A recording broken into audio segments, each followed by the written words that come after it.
Autobots in disguise. The evil Decepticons disguised as deadly jet planes have come to destroy Earth. Only the heroic Autobots can save us. The Transformers.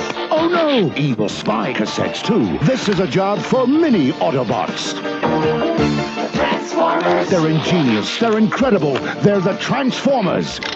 Warrior robots in disguise from Hasbro. Hello, and welcome to another episode of the Triple Takeover Toycast, the show that takes a look at the world of the Transformers, along with, hopefully, other toy lines from the past.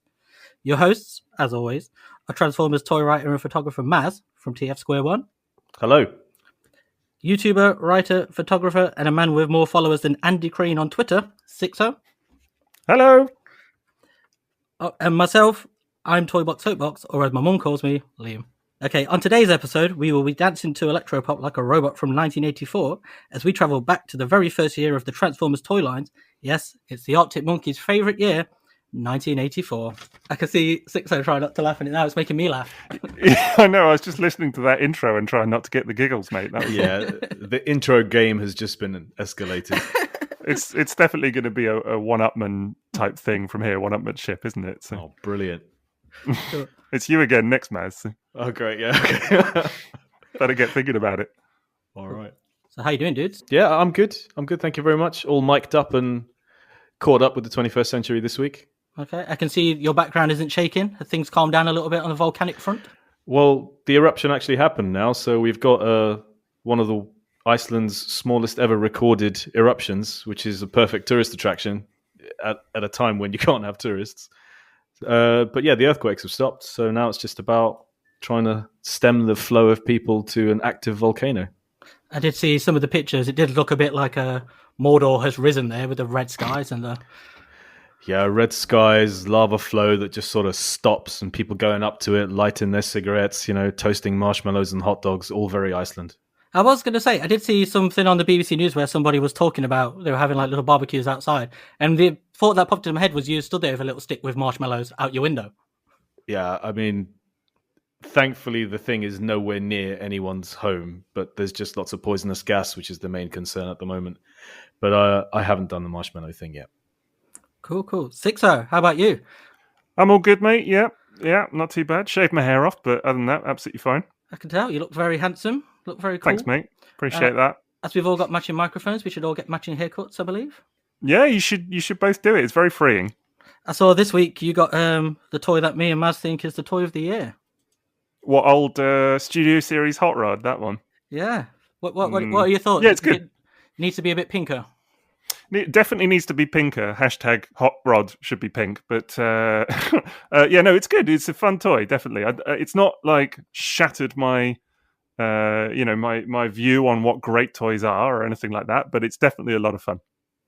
I do think. I don't know what we're going to do if they do actually eventually make a pink hot rod. Is that when we just sort of retire? What do you think? That's when we just hang up? It would have to be a G1 hot rod. Like there was that Unicron.com interview. I don't know if you both saw it about Unicron, the Unicron toy. Yeah. And they had the designer chap from Hasbro on there. It was really, really interesting. Lots of great stuff in it. But they did briefly talk about pink hot rod. And the guy said, "Oh well, like never say never. Maybe we'll do it one day." And I was thinking, yeah, but it's cool if you do it, and it's the Studio Series. That's obviously great, but it would be fantastic to do the G1 toy eventually. I don't know. It would make pure moment of outrage when the guy said, "Most people won't want a pink hot rod." It's like, whoa, hang on he a minute. Doesn't listen to our podcast. Yeah, there were definitely at least three of us there that were watching that going, no, I would definitely like a pink hot rod, thank you. Let's record a podcast episode about our outrage. Yeah, that's it. Next podcast episode, just pink hot rod all the way, I think. But there was something in that interview, I did watch it, that kind of, it made my heart jump a little moment as I was sort of skipping through it to find the hot rod bit. I saw the Superion gift set sort of popped up on the screen, and a little part of me went, oh my God, are they reissuing that? And then it was nothing to do with that, and I just felt very sad all of a sudden. I like the way that you said you're just skipping to the hot rod bit. Unicron, nonsense. When did they mention pink hot rod? Well, I'm not getting him, so I don't want to make myself more jealous by looking at these pictures of this amazing toy. Yeah, Fort Max first. Yeah, It's quite weird seeing people's Unicron picks in hand now. Do you know what I mean? Like, obviously, it's turning up a lot in America. People are getting it. You know, a lot of people obviously in Asia have it already. But it's just quite weird because for years now, it's been this kind of mythological thing. Do you know what I mean? And now suddenly people are getting it in hand, and it's just like, oh, okay, cool. People have it now, and I don't know. To me, obviously, it hasn't arrived yet, so it's still got that kind of legendary status, but I don't know, it's very hard to kind of reconcile it actually being in people's bedrooms and what have you already. Is it going in that room that you're displaying your collection in now? It will be, yeah, absolutely. I've absolutely no idea where, but it'll have to fit in somewhere. Is it going to be your future co-host on the show then? We're just going to be able to see Could well be, couldn't it? Just kind of dominating the proceedings a little bit. So, yeah, no, my boy is pretty excited about it already. He keeps calling it Unicorn, but he's still very, very excited to see it, needless to say. Watch one of those horns then. Yeah, I know. That is a slight concern. But plus which he'll expect that I'm able to transform it in about like 5 seconds flat, because that's just got no patience for those kind of long transformations. But I'm sure it'll be a lot of fun. We've talked enough about 2020 or 2021 toys. We should perhaps talk about 1984. Where it all began. Where it all began. And I'm pretty sure that all of us were a bit too young to actually remember 1984. Is that right? Yeah, I think 84, I have some lingering memories of the cartoon towards the end of the year it might have been, but I think most likely my memories are from 1985. Yeah, I was too young for 84. I would have come in after that. I would have been 2 in 84, so it was definitely too young. Hence why I think most of my kind of childhood love for Transformers is a lot of the later toys, but then I did have some of the 84 toys when they came out in the 90s, in Gold Box in Europe. And then, of course, it's inevitable, really, isn't it, that if you're going to get into G1 Transformers, you're going to explore these toys at some point. It's just kind of a staple. But it's interesting, like, you would have experienced those early 84 toys after you had, grown up with what may be your Transformers, the post-movie kind of era. And it'd be interesting to know, like, how you reacted to a very different aesthetic and style of toy design. I do remember it feeling different because, obviously, although I wasn't around in 84 for the actual, I wasn't buying them at the time or whatever. I did have obviously friends at school and whatever else. So it wasn't like I was unfamiliar with them. I mean, I distinctly remember, kids at school having various 84 toys, particularly 85, actually. I would say 85 more, but certainly a couple of the 84 examples. Like I remember some kid at school had a Prowl, which was probably from 85 actually in Europe. Do you know what I mean? Because it wasn't actually released in Europe until 85, bizarrely. But we had it in the UK in 1984. Did we? I thought it was 85. I saw someone mention that recently, and I did check with Paul as well, but I'm pretty sure we had it in 1984. Interesting. Okay, maybe it was then. I don't know. But certainly, there were, and a couple of the jets and things like that. There were examples that kids at school had, so I saw them. But yeah, they did feel super different because I was all like hopped up on Headmasters and whatever else at the time, and then suddenly you've got these toys that are noticeably more fragile, but they've also got metal in them and rubber tires and things like that. So yeah, it was a definite difference. So yeah, because me and you were born in the same year, so for me it's also 85 and 86. But I do know I had Transformers before that, so I wonder what Transformers we had, maybe that we don't remember, if like the earliest toys we had. I'm always, I got to be honest, I'm always amazed. And Maz, you're a good example of this, when people can distinctly recall where they were, what day it was, what they were wearing when they got like childhood Transformers. Do you know what I mean? And I got a story for you later. I'm sure. Does it involve your nan by any chance? It was just about spoilers. Grandma Soapbox there. Yeah, she's. I'm sure she's going to get a mention at some point. She's getting royalties at this rate. Yeah, I'm sure she is. But it always surprises me because I remember, like, I can remember playing with some of the toys, and like, for example, I can remember maybe being in my bedroom and having a particular toy, but I can't always very clearly remember where I got them or who bought them or whatever else. I don't know. It's all a bit of a fog. Yeah. See, for me, I remember distinctly in the start of 1986 getting Thrust. I remember being given Thrust, and I remember opening it and all that. But in the memory, I also have a lot of Transformers that are already there. And I remember I had these Transformers. Yeah. I have no recollection of getting them, like the Smokescreen and those sort of the Autobot cars and I things just like that. can't believe that you don't remember. I do remember every single Transformer I had as a kid. I mean, I counted that I only had 26 throughout my childhood, something like that number.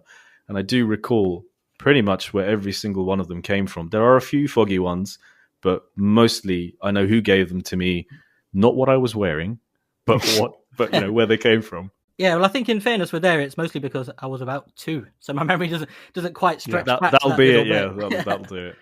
But even later for me, I don't know. I don't retain that information for whatever reason. And I've heard you talk quite passionately about it before, Maz. Like when you got this particular Transformer and whatever else. I just don't. I'm trying to think of a specific example of a Transformer and where I got it. Actually, during childhood, not in later years. And I'd struggle to give you one. Have you ever vomited on one? That's a very specific question. I don't. Not that I can recollect. Who got so excited by Scourge or something he threw up on the box on the way back? Is that not the story he tells? That was Kit throwing up on thrust in the back of the car. That's what it was.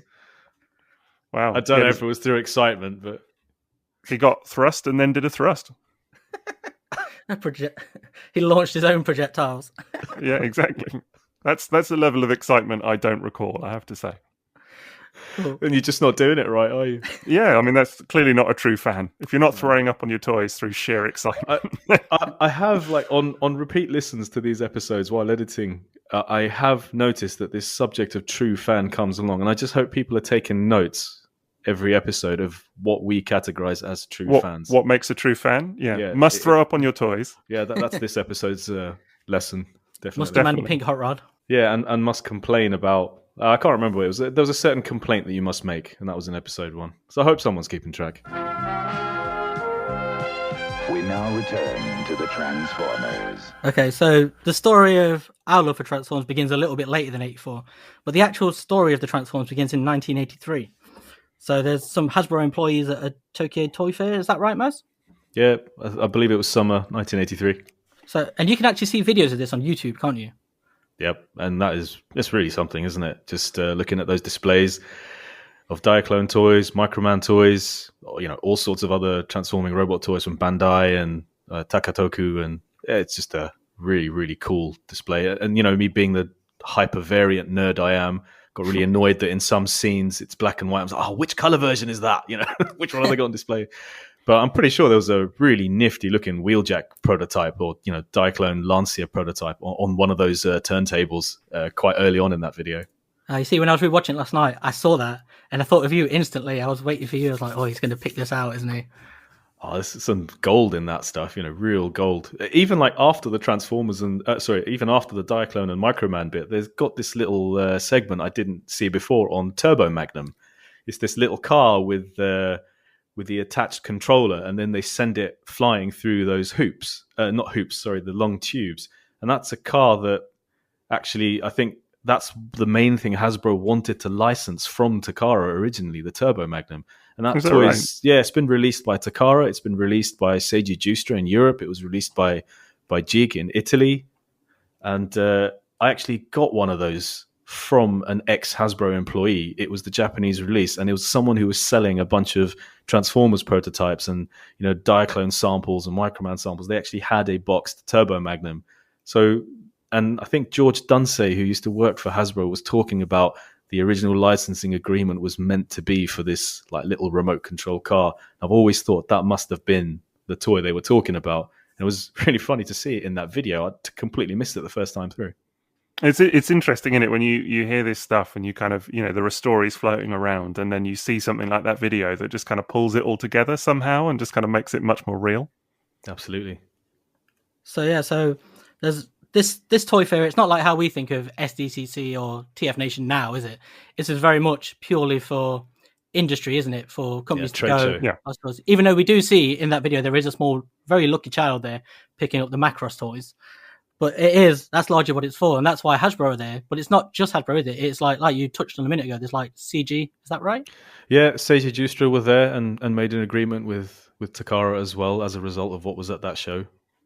Well, I was going to say, I think that to me is actually what's really interesting about the Hasbro line originally was that actually it was just one of multiple licenses from Takara. It wasn't like, I suppose now there's a tendency to think of Hasbro as Transformers, and that's what it is. But actually, these were, Takara toys that were given to multiple companies, Jig, as you said, as well. And, and actually, obviously, Takara were also putting out their own toys, weren't they, in Europe and in America.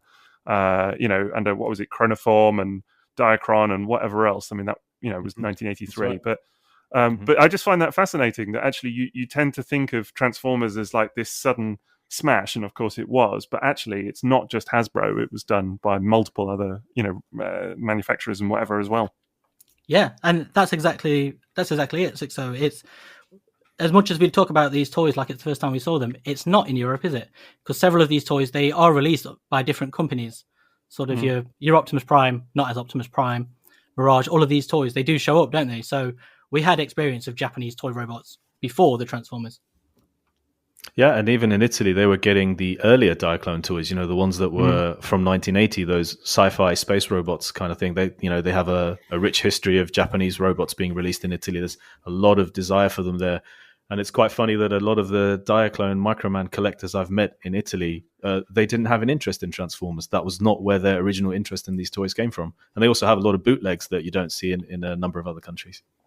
Yeah. So we're going to do an episode on this eventually, but can we just quickly talk about what Diaclone was and how it does relate to Transformers? So Diaclone and Microman were Takara toy lines. Diaclone was from 1980. Microman is from the 70s. It comes from Henshin Cyborg when that was shrunk down to sort of like 4-inch size. Microman, and then Microman came back as New Microman in 1980, kind of alongside Diaclone.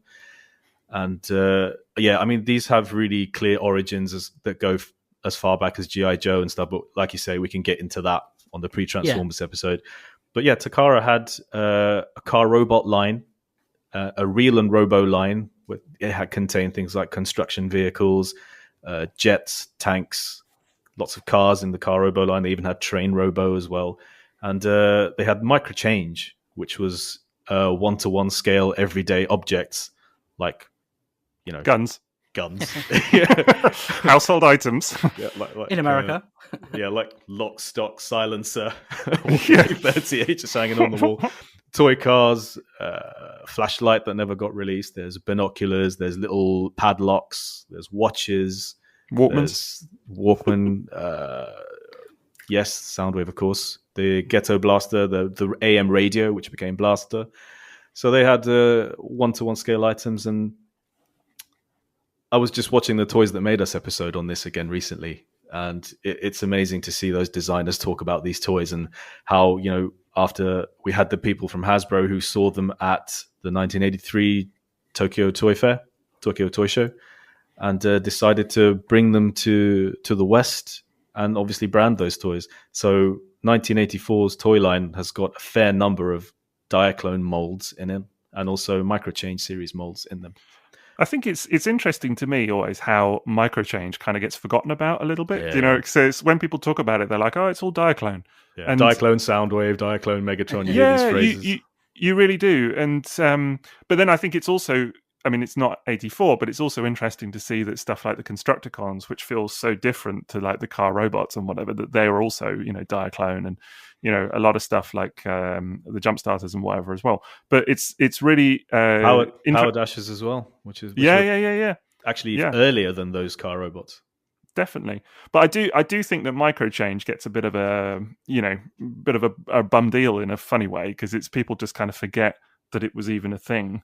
And I also find it fascinating. I think we mentioned it in a previous episode, about the mini bots being intended as toy cars. Based on penny races. I think in some ways I find, obviously Diaclone is fascinating. I find Microchange, if anything, a bit more interesting in some ways, just because of how they took, it's one thing to take a toy car, as in like a Jazz or a Sunstreaker or something like that, and make it work in a line like Transformers. But to take, Brawn and Bumblebee and those ones, but then to take Megatron, Soundwave, those really kind of unusual household items and make those work as sentient robots. I think that's, for me, that's always been the one that's sort of fascinated me a little bit more. And you do get people who are clearly one side or the other. You know, they do tend to enjoy one element of the original Transformers line, like Microchange versus Diaclone. And I always tended very strongly towards Diaclone. I look back at my childhood toys and I realized Hubcap was the only Microchange related toy I ever owned as a child. Virtually everything else was Diaclone. It was all the cars, it was the jets. I didn't have any of those gadgets. I didn't have a Soundwave or Megatron or Blaster or anything like that. I'm trying to think now, actually. I don't think I had Bumblebee as a kid. Oh, you had so many Transformers. How could you possibly remember them all? You were just saying. Well, exactly. How could I possibly keep a mental list of the absolute, mountains of Transformers toys I had? That's the collection behind you right now, isn't it? It's your childhood collection. Yeah, definitely. But no, I think like you, I didn't have a lot of Microchange stuff. But obviously, we didn't get Megatron in the UK, so that that obviously put paid to that. Soundwave, I didn't get till I was a teenager. No Reflector either. No reflector. But that didn't come out till later anyway. But yeah. With Megatron, did we not get Megatron slightly later? I thought we did get Megatron. Because I remember seeing one, but this was in the very late 80s. I saw one in a shop. Actually, hang on. I think you're right. I think maybe when later. I asked Paul, did we get Prowl in 1984? He said, no, we got everything in 1984 that typically we get in the UK, but Megatron came later. So I think, yes, because I remember a kid had Megatron too. Yeah, in the Transformers Marvel comic, isn't it? Someone sent in a letter asking why they couldn't get Megatron, and they said it was coming to shelves later. And I'm sure it's definitely pops up later, because I do remember there was another kid at school had it, and I saw it in a shop, but when I saw it in the shop, it must have been like 88, 89. And it was the only time I ever saw it. Megatron is such a weird one now, isn't it? Just, I don't know. I guess having, kids myself and whatever, and just thinking about giving that to a small child, it's, I don't know. Maybe it's because guns are not a thing in the UK now and haven't been since we were little or whatever. I don't know, but it's just, it would just seem mad to me now to give that to a small child and be like, here you go. And it's very of its time, isn't it? Like you're saying there with guns. Back then, our sort of culture, it was very dominated by Vietnam War stuff. So you had sort of G.I. Joe, and that's the sort of toys. That's what they were sort of based on, weren't they? Everything was war based, and so we had toy guns. You could shoot them, and everything was based on that. Whereas now it's a very different sort of, I don't know, very different sort of society almost in that sense. We've sort of moved on, and like you were saying there about, like with your son, you probably wouldn't let him play with guns in the same way we did. No, it's just, it feels like you say very of its time, like another era. I recently, randomly, we were looking at some family, photos and stuff, and there was a picture of me from when I was probably 5, 6, and I have what looks to be like a toy machine gun, and it looks, relatively realistic and whatever else. It's the right color, and I kind of remember it actually, funnily in my head, the noise it made and whatever. It had like a kind of rattle to it, and that to me, it really surprised me just looking at it. I was like, wow, I can't imagine a toy like that now, even if it was like luminous yellow or like, whatever, just to kind of make it so obvious that it's a toy. It's just not something that in this country anyway, that you really kind of see much anymore outside of like water pistols and whatever else.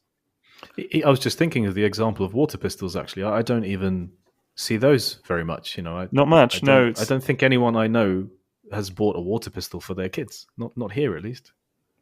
No, it has kind of definitely kind of died off as a trend, I think. Anyway, I'm sure, maybe there is a kind of niche for it. I don't know, but it's not. I mean, even then, when we were kids, Super Soakers and all of that, it was prominent. It was a big thing. That's right. Not so much now. Yeah. But almost every toy line, to some extent, was military based, wasn't it? It was every film, every TV series, like it was all action films with guns and heroes and that sort of thing. Whereas things have changed now, and not to jump ahead when we're talking about Megatron, but this has kind of created a problem now, hasn't it? Because we don't see Megatron as a gun anymore, and he's sort of hopping around different alternate modes because Hasbro can't sell toy guns in America or here or anywhere other than Japan.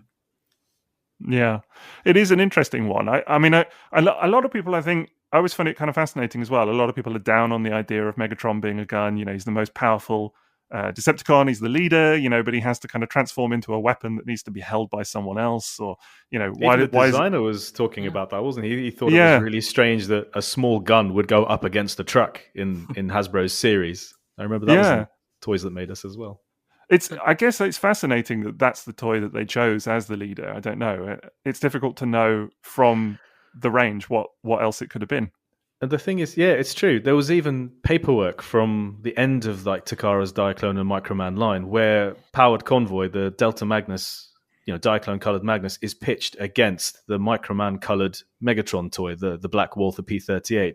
So even at that stage, there was a degree of pitching that toy as the leader of the bad guys against the Diaclone forces. But I don't think that had any impact on like Bob Budiansky's decision to call him Megatron or to make the villain. I don't think that had an impact there.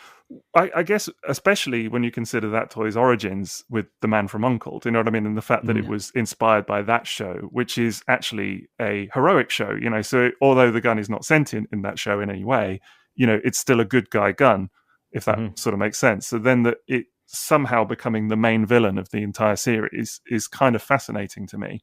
What else would you have chosen, though? You could have had Soundwave, but then it would have been equally kind of ridiculous to have a tape deck, I guess, as the main bad guy. I don't know. Yeah, I think people are quite surprised when they first learned that the Constructicons were good guys in Diaclone, that the Jets were good guys in Diaclone, Blitzwing was a good guy, their original toys were all heroic. Well, the only bad guys were the Insecticons, really, That's weren't correct. they? Yeah.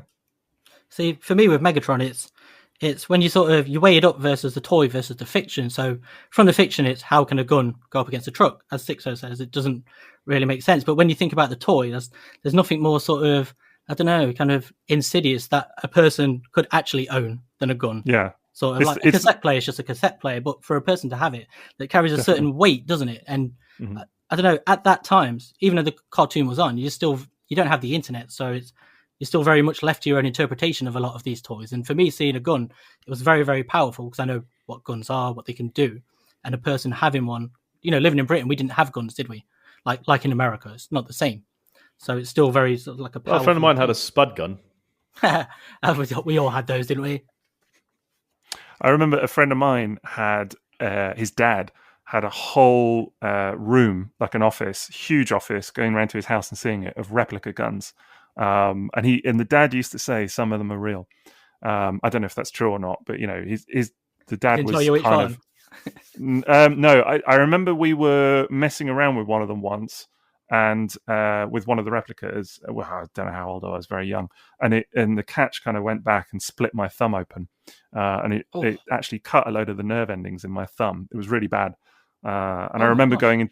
Yeah, it was the first time I remember going into shock. It was a really weird memory. It's just kind of popped into my brain, but yeah, properly in shock, and they were quite concerned and everything about But that was a weird memory, and I remember this room full of guns all over the wall. And then I remember when the band came in and all of that, and obviously you had to get rid of them all. I remember my friend sort of saying that obviously his dad was not too happy about it and what have you. But does that mean that Megatron as a bad guy made complete sense to you as a kid then? Like a bad guy gun would have been completely believable. For me, I definitely never questioned it. Yeah, exactly. I never questioned it, the logic in the fiction. And as you say, Liam, as a toy, it never. I mean, I never had the toy as a kid, but it wouldn't have confused me at all. I think toy-wise, it's actually an interesting point. Purely from a toy line perspective, putting the fiction to one side, it is a logical toy. It's the same size as Optimus Prime. So in that regard, they're very easily weighted. It's not like in G2 where suddenly you've got this massive Megatron versus, the same Optimus Prime toy or anything like that. So it does kind of gels. If they had obviously in some, sort of fiction, what have you, they're kind of touting Jetfire as the new leader and what have you in subsequent years, and that would have been weird as well, just the sort of size disparity. But I think Optimus and Megatron, those two toys, they do work really nicely alongside one another. But yeah, no, certainly I never had any kind of quibble about the idea of he's a gun, and that doesn't make sense. I think as well, like with his size, he plays very well into the sort of the robots in disguise aspect, because he's a gun. He slots into a person's pocket, and they're in amongst the crowd of people. You don't see it. Whereas a truck, you turn around, You're right. it's there, and a tank, you're not going to get it down the road. Whereas I don't know, there's a very different sort of vibe to a gun, and how they that did sort of that. works. They did that really nicely in the comic. Actually, there's a couple of. I mean, it's brief and it's it's intermittent, but there are some scenes, some panels in the comic of him transforming and kind of slipping away with a human into a crowd or whatever. And to me, there's something quite sinister and menacing about that that he can become this small object and just kind of disappear. So from there, Hasbro do take these toys that they find at this toy fair and they license them and bring them back to America. And they don't take the Diaclone fiction with them, they send it to Marvel to create their own. So they come up with a comic and a cartoon. And this is all very based around sort of that in America at the time, they'd remove regulations around advertising to children, hadn't they? So we had this cartoon that's created that is literally just adverts for each toy, isn't it? So how important was that to you, Sixo, as a kid? How much did that drive what you bought? Yeah, so I think, although it didn't necessarily influence it, I did love the cartoon. I mean, obviously for us growing up as kids, it was all VHS tapes, wasn't it, in the UK? That was the thing. I mean, I don't recall major bouts of, watching the cartoon actually on telly at the time, but I do, I did have a number of the I was going to say DVDs then. What am I on about? The VHS tapes and watching them to death. I remember vividly Saturday mornings, every Saturday morning pretty much watching the 86 movie on VHS, for example, and a number of episodes, Desertion of the Dinobots, Dinobot Island. So I think for me, it's very much the episodes that you had on tape were the ones, the characters that were prominent in that. They were the ones, the characters that you really loved. But I was a big reader of the comic as well, the UK comic especially, which came out in late 84, I think about September 84 onwards. And, I picked that up from fairly early on, not from the start, but certainly fairly early on. And that, I think, probably influenced me more in terms of the characters that I loved, just because there were so many of them. And even funnily enough, in the comic, even if there was like one dude just got like a background scene or whatever, it was somehow more prominent than them just popping up randomly in the cartoon to me. Yeah, so for me, it was always the cartoon because I got the comic, but I couldn't quite reconcile it with the cartoon. And I was very lucky. My famous grandma, so she had cable, and I see that face. So she had cable, and it was like in those days. I don't know if you remember this. It was a box on the wall with a little dial that you turned around, and it used to click like. Oh, I can't remember what it's called, but it's very old fashioned.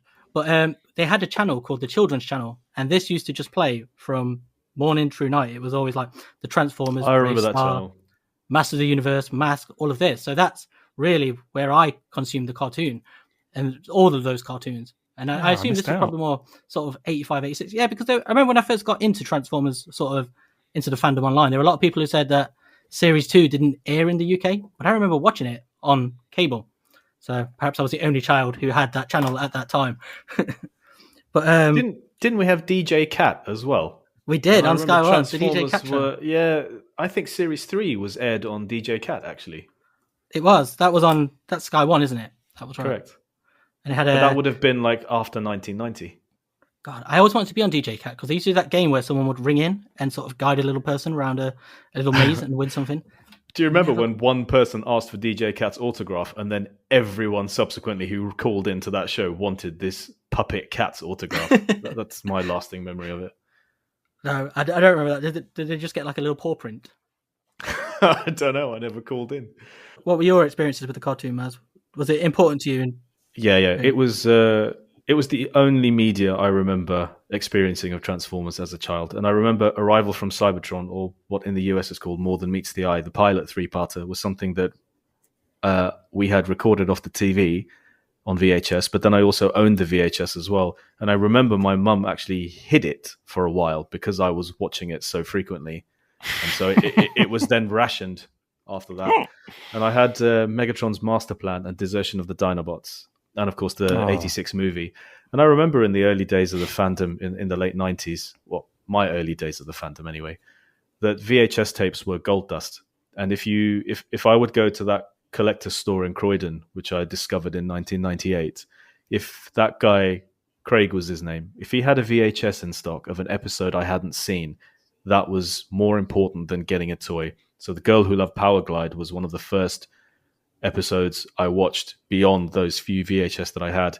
I remember seeing The Key to Vector Sigma in a rental store, and I desperately wanted that, but was denied. If only I'd had a grandma like Liam's. Could have seen it already on cable. I've asked myself recently why I was one of the few UK children to not experience Marvel Comics. And I was just thinking it's probably because, I came from a different background, a different culture. We moved to the UK in 1982. I didn't know anyone at school who was reading comics. I mean, I don't even recall ever seeing anything beyond the odd Beano, which someone had brought to school. So I didn't even know there was a Transformers comic. And I'm pretty sure my parents wouldn't have been aware of that either. And neither would my brother. And he was 11 years older. He was just into different things, mostly into tech. See, that's so crazy to me, because at that time, like, the comics were so, not just Transformers, but all of those sort of comics were really sort of popular at school. There were lots of different, people were into the Beano, but there were also every sort of brand. There was M.A.S.K, there was everything like that, and sort of very brief. Never saw any of it. Wow. No, it was just the cartoon for me. And the cartoon, my first hero in the cartoon was Starscream, and that's why I bought that toy. That was my choice of first toy. And yeah, the cartoon. The obsession begins. Well, yeah, and it was a very strong influence on the characters and toys that I wanted to collect as a kid.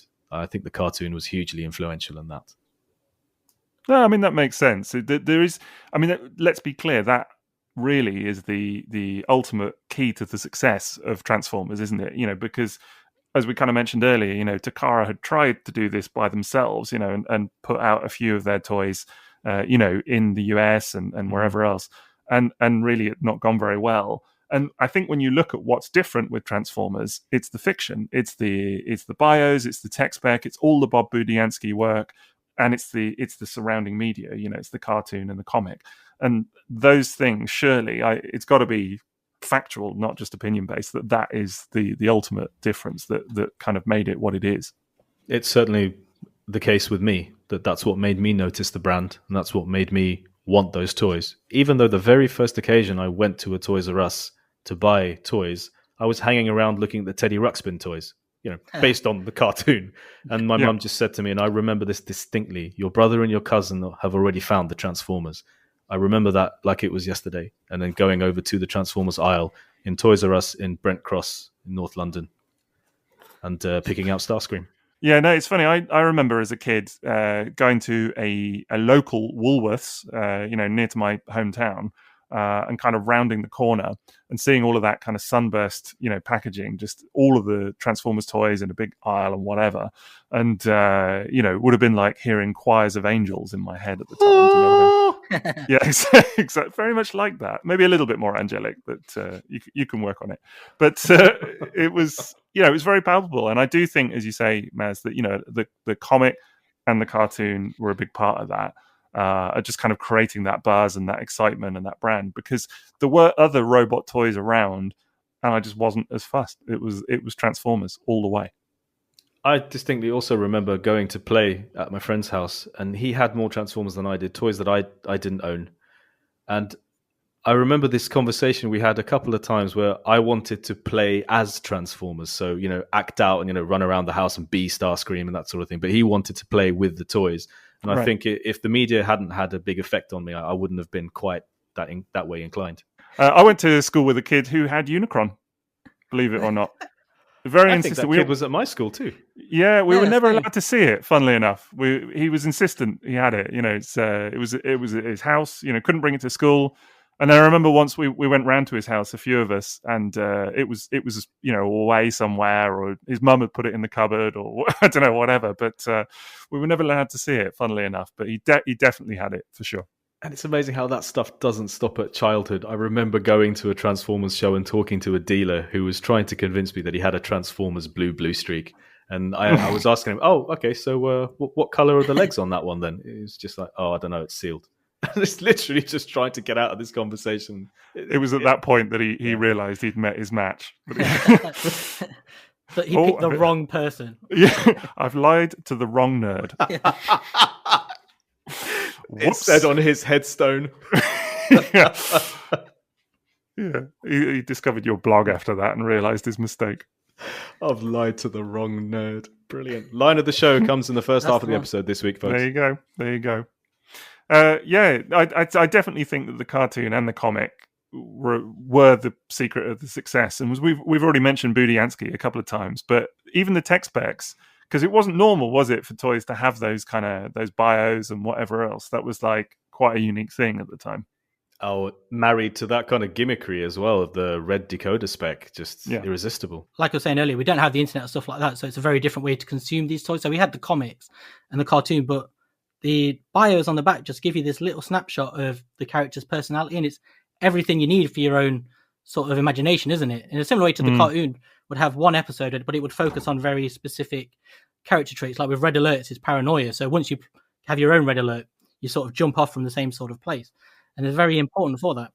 I think for me, this is why I always find it interesting that characters like Skywarp and Thundercracker are so prominent in people's minds, when actually in the cartoon, there's not really any indication of their personalities or whatever. Like brief snippets, maybe, but it's hints. I think that comes from the pilot, because they were quite prominent in the pilot. You remember Skywarp's teleportation scene stuck with my cousin, which is very cool. Point, which is why he bought Skywarp. On that day, I bought Starscream. And I remember their voices and their personalities, just that sort of grunt chatter in the Ruby Crystal mines and stuff like that. Yeah. But I think it's the tech specs on the boxes that filled in a lot of the blanks as well. So even though you didn't necessarily see them doing tons of stuff in the cartoon, they weren't like the most prominent or fleshed out characters. The tech specs did a lot of that heavy lifting for you. So you could kind of watch the cartoon and feel that you knew them, even though they weren't getting, kind of lots of character development or whatever else. And I think that I can definitely remember feeling that there was more going on than actually there was on screen, if that makes sense. Yeah, I remember their function names I recalled very distinctly, like words like tracker and saboteur. I don't think actually as a kid, and at that age, I would have come to the UK at the age of 2, but, obviously was growing up in the UK. Words like saboteur were not things that I would hear regularly, so I was always fascinated by things that appeared on Transformers packaging that I'd never heard these words anywhere else before. It's a very simple and effective way, isn't it, as well, to get across what this character is about, really, isn't it? You sort of, it gives you something to play with and jump off. Definitely. And I think, it's been a template for Transformers ever since, for sure.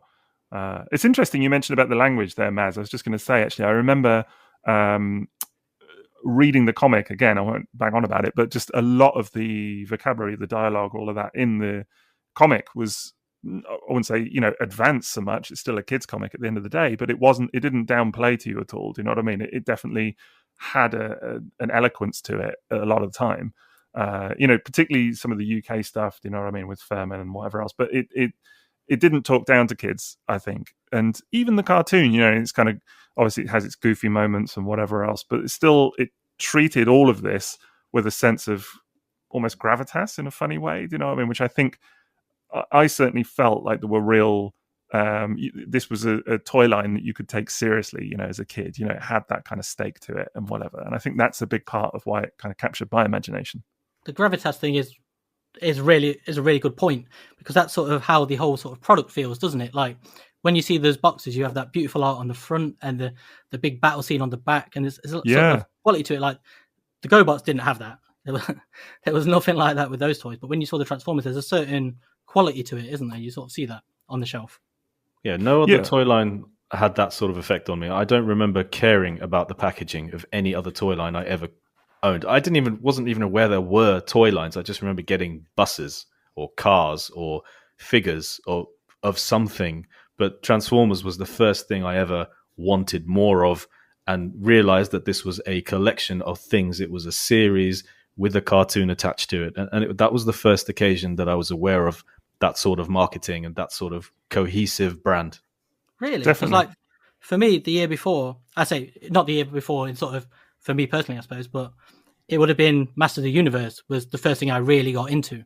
And they'd launched the year before, and they'd kickstarted, really, hadn't they, this cartoon as sort of an advert for a toy line. And so for me, that was the big one. And the packaging, whenever I saw that, even today, there's something even more nostalgic about that than the Transformers, that sort of exploding rocks out of a volcano, which is probably very pertinent to you at the minute, Maz, in Iceland with your volcano going off. Yeah, life here every day is pretty much He-Man. It is. He-Maz. Have you got Battle Cat just wandering past your window as we talk? Only Catilla. Close enough. I was just going to say, I think for me, I agree with what you're saying about the Transformers packaging, though, because the back of the box battles, I mean, I could stare at that for hours, genuinely. Just kind of, I mean, sometimes trying to figure out who was who and, who's that guy? And there was all of that kind of stuff. But even now, I find that there's a heavy, heavy dose of nostalgia with that stuff. And I just think that it realized, something about the toys in a way that actually even the cartoon and the comic didn't necessarily, and kind of really just created a lot of imagination for me. It was very exciting. So yeah, that packaging definitely brilliant. Just totally captured my imagination.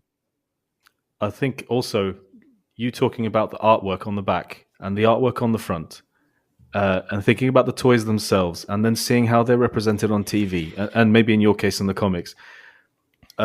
I don't know if this makes me sound completely an uncultured child, but I think that was one of my first realizations that something could be expressed artistically that didn't look exactly like it was supposed to. So it was, an artistic interpretation of Starscream, very prominent on the back of the 1984 box art. Then there was the way he was represented on the front of the box art, and then how he was shown in the cartoon, and then the way the toy itself looks. I realized this was all the same character. I, kind of think I realized that they weren't trying to reproduce it exactly. So it was almost the first realization of an artistic interpretation of an object that could be done differently in different styles across different types of media. That's really interesting. And I think there is definitely something to that, because this is a bit, sort of a bit of a off piece, but it's all coming back to your point. I was just playing with something with my boy recently. We've got these little transformable letters and numbers that he's got, the set, and it kind of turns into little robots and creates a little combiner as well. They're very, very cool. But trying to teach him his ABCs and all of that malarkey, and it's been great fun. But one thing I noticed was that there's obviously a box with a picture of one of the big robots on it, and we combined the toy, and it had part of it, I can't remember what it was, but like a thing on his shoulder or whatever that sat in a different position on the actual toy than it did on the box. And for me, it's not the kind of thing that I was really paying attention to, but he picked up on it and he was like, no, it's supposed to go like this. And he was like pointing at the drawing on the box, and it's very much like Transformers character artwork, the front of the box stuff. And I was really interested that I was like, oh, but it actually doesn't do that, mate. It doesn't sit like that on the actual toy. And he couldn't wrap his head around it. He was like, but it's on the box. And I was like, yeah, but the plastic won't do, so you're trying to explain to him, that there's this difference. And I guess it made me interested, because I had always assumed that I just grew up naturally realizing, if you like, that the toys look different to the comic, look different to the cartoon, that some of the packaging artwork was different as well, and that you had all, as you said, all these different interpretations. But I guess actually maybe that was something that, as you're kind of indicating, that was actually like a learned moment. Do you know what I mean? That it wasn't just something that because you're a kid, it doesn't matter. That actually maybe we just at some point had that moment of like, okay, so these are all different then, and that's fine. So it's kind of counterintuitive to what I assumed, I suppose. Yeah, and children have an incredible ability to pay attention to detail when they're interested in something. It continually amazes me how my daughter is able to look at a toy accessory and know exactly what it belongs to and which toy it came with, when they have so many accessories today and she has so many toys. It's still quite surprising.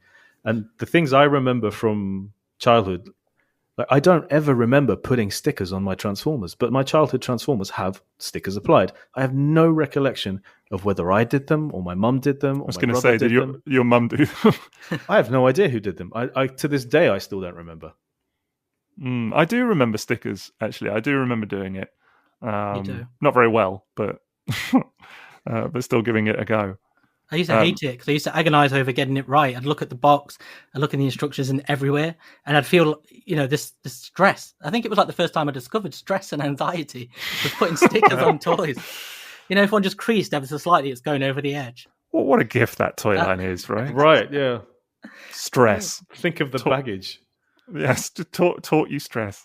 But it's good that you mentioned, just to go back a little bit, how you were saying about how it taught us, that things could look different, because that's something that's still very relevant now, isn't it? With not just with Generation 1 fans or whatever. This is a very modern thing now, where collectors of anything, any Transformers toy line or toy line, when they see the toy, the first thing you get is then screenshots comparing it to a film or a cartoon, isn't it? And it's very, this isn't accurate. Why isn't this accurate? Should look like this. And whereas back then, even though there was a lot of, it doesn't look like the cartoon, you kind of accepted it because it was so distinct and you saw it in the comic or other things, doesn't it?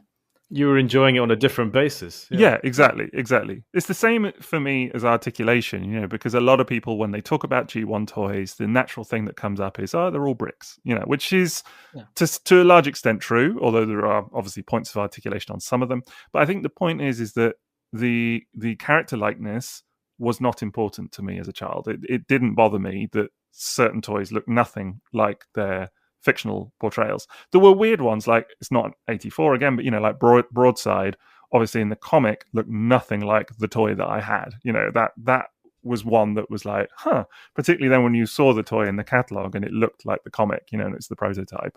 But that's for another day, that discussion. But so there were weird ones, but by and large, the fictional portrayals differing so much, I don't recall ever being that fussed about it. Same with articulation. It never bothered me that my G1 toys didn't have ab crunches and waist swivels and ankle tilts and things like that. It just never came up. Did you ever notice that the hot rod in lots of early literature was pink and the toy wasn't?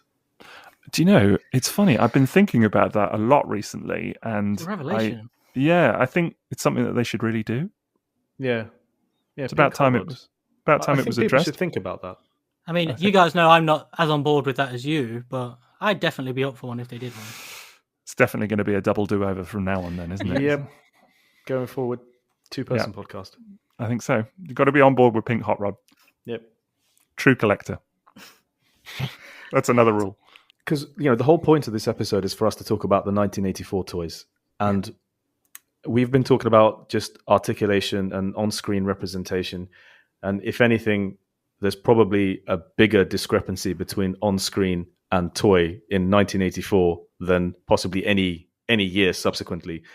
And yet, we're trying to get to the bottom of why are the 1984 toys so hallowed and so loved still, and they're still being done again over and over in multiple lines, even though it's a relatively recent thing to be so slavish to G1. But if we were going to judge them purely on accuracy and articulation, they wouldn't last in our affections the way that they have. So there must obviously be something else about those initial batch of, as I understand it, 26 Transformers that makes them stand out. And it's more than articulation. It's more than screen accuracy. It's to do with what they represent, how they are made, and just the design aesthetic behind them, and how that appeals to kids who already had toys that looked like those but didn't turn into robots. Would you say it's more than meets the eye, Maz? I'd say it's more than meets both eyes. Both eyes? All of the eyes? More than meets my laser eyes. All our eyes belong to us. No, I definitely think you're right. I think there is a charm to a lot of G1 toys. I certainly think so anyway. And yes, I would say the 84 batch and a lot of the Diaclone toys especially, it's an interesting case for me because I've said this before. I actually don't think they're the best toys, but I think they have an innate charm and they are wonderful all by themselves. So, and I think there's a clear distinction between those two statements. You like Starscream is a good example. The Seeker mold. It's not a brilliant toy in a lot of regards. Stop right there. Get out. That's the thing. It almost feels like we talk about it in terms of charm and nostalgia, but I have to disagree. I enjoyed that 1984 range of toys as toys, and I still do today incredibly. And that's based on much more than just charm and nostalgia and don't they look realistic. Oh, don't get me wrong. I'm not saying it's bad in any way.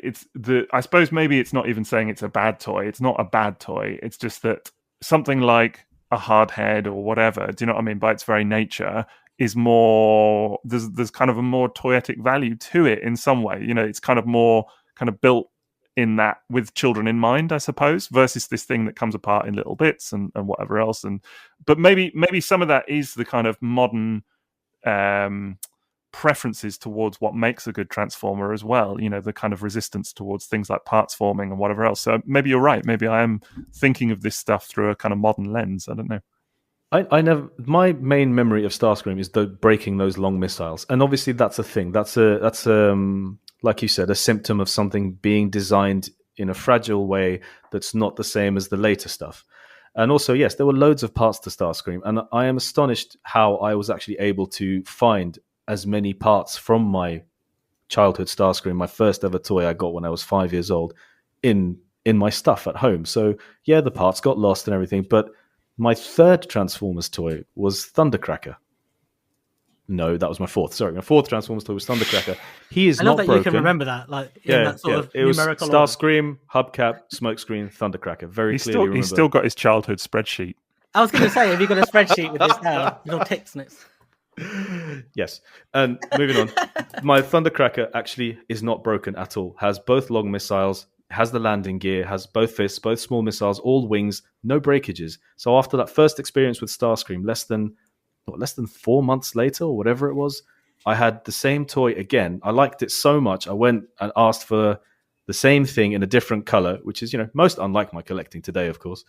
And, you know, that has been kept in a much more pristine state. I knew what to look after. I knew what broke on it. But yeah, maybe you're right. Maybe that's a sign of not a very well-designed toy, because not everyone was going to get a Thundercracker after a Starscream. They might have been put off by that. The parents might have been put off by the fact that toy was wrecked within, you know, a matter of weeks. I think for me, I guess that's what I was thinking of, is all the lost fists and stuff like that. I mean, I know I've told you both this story before about my second-hand Optimus. Where I came home one day and I finally had a G1 Optimus Prime. My mum had been to a car boot sale and picked up a Optimus Prime and a set of aerial bots and kind of displayed them all on the table. You know what I'm going to say. It's absolutely tragic story. I love this story. I love this. Man. Well, I'll tell it for the benefit of the podcast just quickly, because it's not really about the aerial bots today. But basically, my mum had bought these Transformers secondhand. And I'd not had an Optimus before, and obviously very exciting to see a full set of aerial bots, secondhand, but still all looking good. She put them out; they're all in vehicle mode. She kind of just fanned them out on the table, and it looked. I was like fever pitch excitement, as you can imagine, just like jumping up and down, absolutely thrilled. And it was kind of a massive high, coming crashing down to a rock bottom low, as I realized that all of the aerial bots, the four smaller ones, had their heads snapped off inside Silverbolt, and so there was no way to recover from that. Just four headless aerial bots, no way to combine them, still with their heads jammed inside Silverbolt, so you can't even get like new limbs or whatever. Do you know what I mean? That's my favorite part. It was so cruel. You couldn't even make another. Forever ruined. You know what I mean? The limbs are ruined. Silverbolt's ruined. And I'm that kind of adult now, and I was that kind of kid that I didn't want to disappoint. So of course you've kind of got that fixed smile on your face, just, and as my mum's like, is it good? And I'm like, oh yeah, terrific. Just trying to not die inside. I was kind of like so upset about these heads, but it was still amazing. And the Optimus, I remember, had no fists, and so it was still great. You know what I mean? It was still fantastic to own it, but no fists. I don't think a roller. I think maybe just it had the trailer. I think it had the gun, bizarrely. I think the rifle, but no fists. But the rifle does sort of fit into the hole in the hand, doesn't it? Yeah, maybe I had to get creative with it. I don't remember, but I remember then Diaclone. But I remember I had Magnus as well, which may or may not have also been secondhand. And I think I remember putting the white fists in on Optimus. You know what I mean? Like a little white gloves.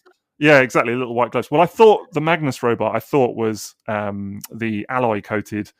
Hate plague resistant Optimus. That's exactly anyway. what I did as a kid. Exactly. I think most people did. I think that was. Yeah. I think that was all kids growing up in the 80s that saw the Return of Optimus Prime. Because I'd never seen the Return of Optimus Prime until DJ Cat put it on Sky One in the 90s. But I think this is probably why you had to go and sneak into the Metroplex Christmas present, because you just had to make sure. Yeah, probably that one had its bits. Just had to suss it out and make sure that it was all good.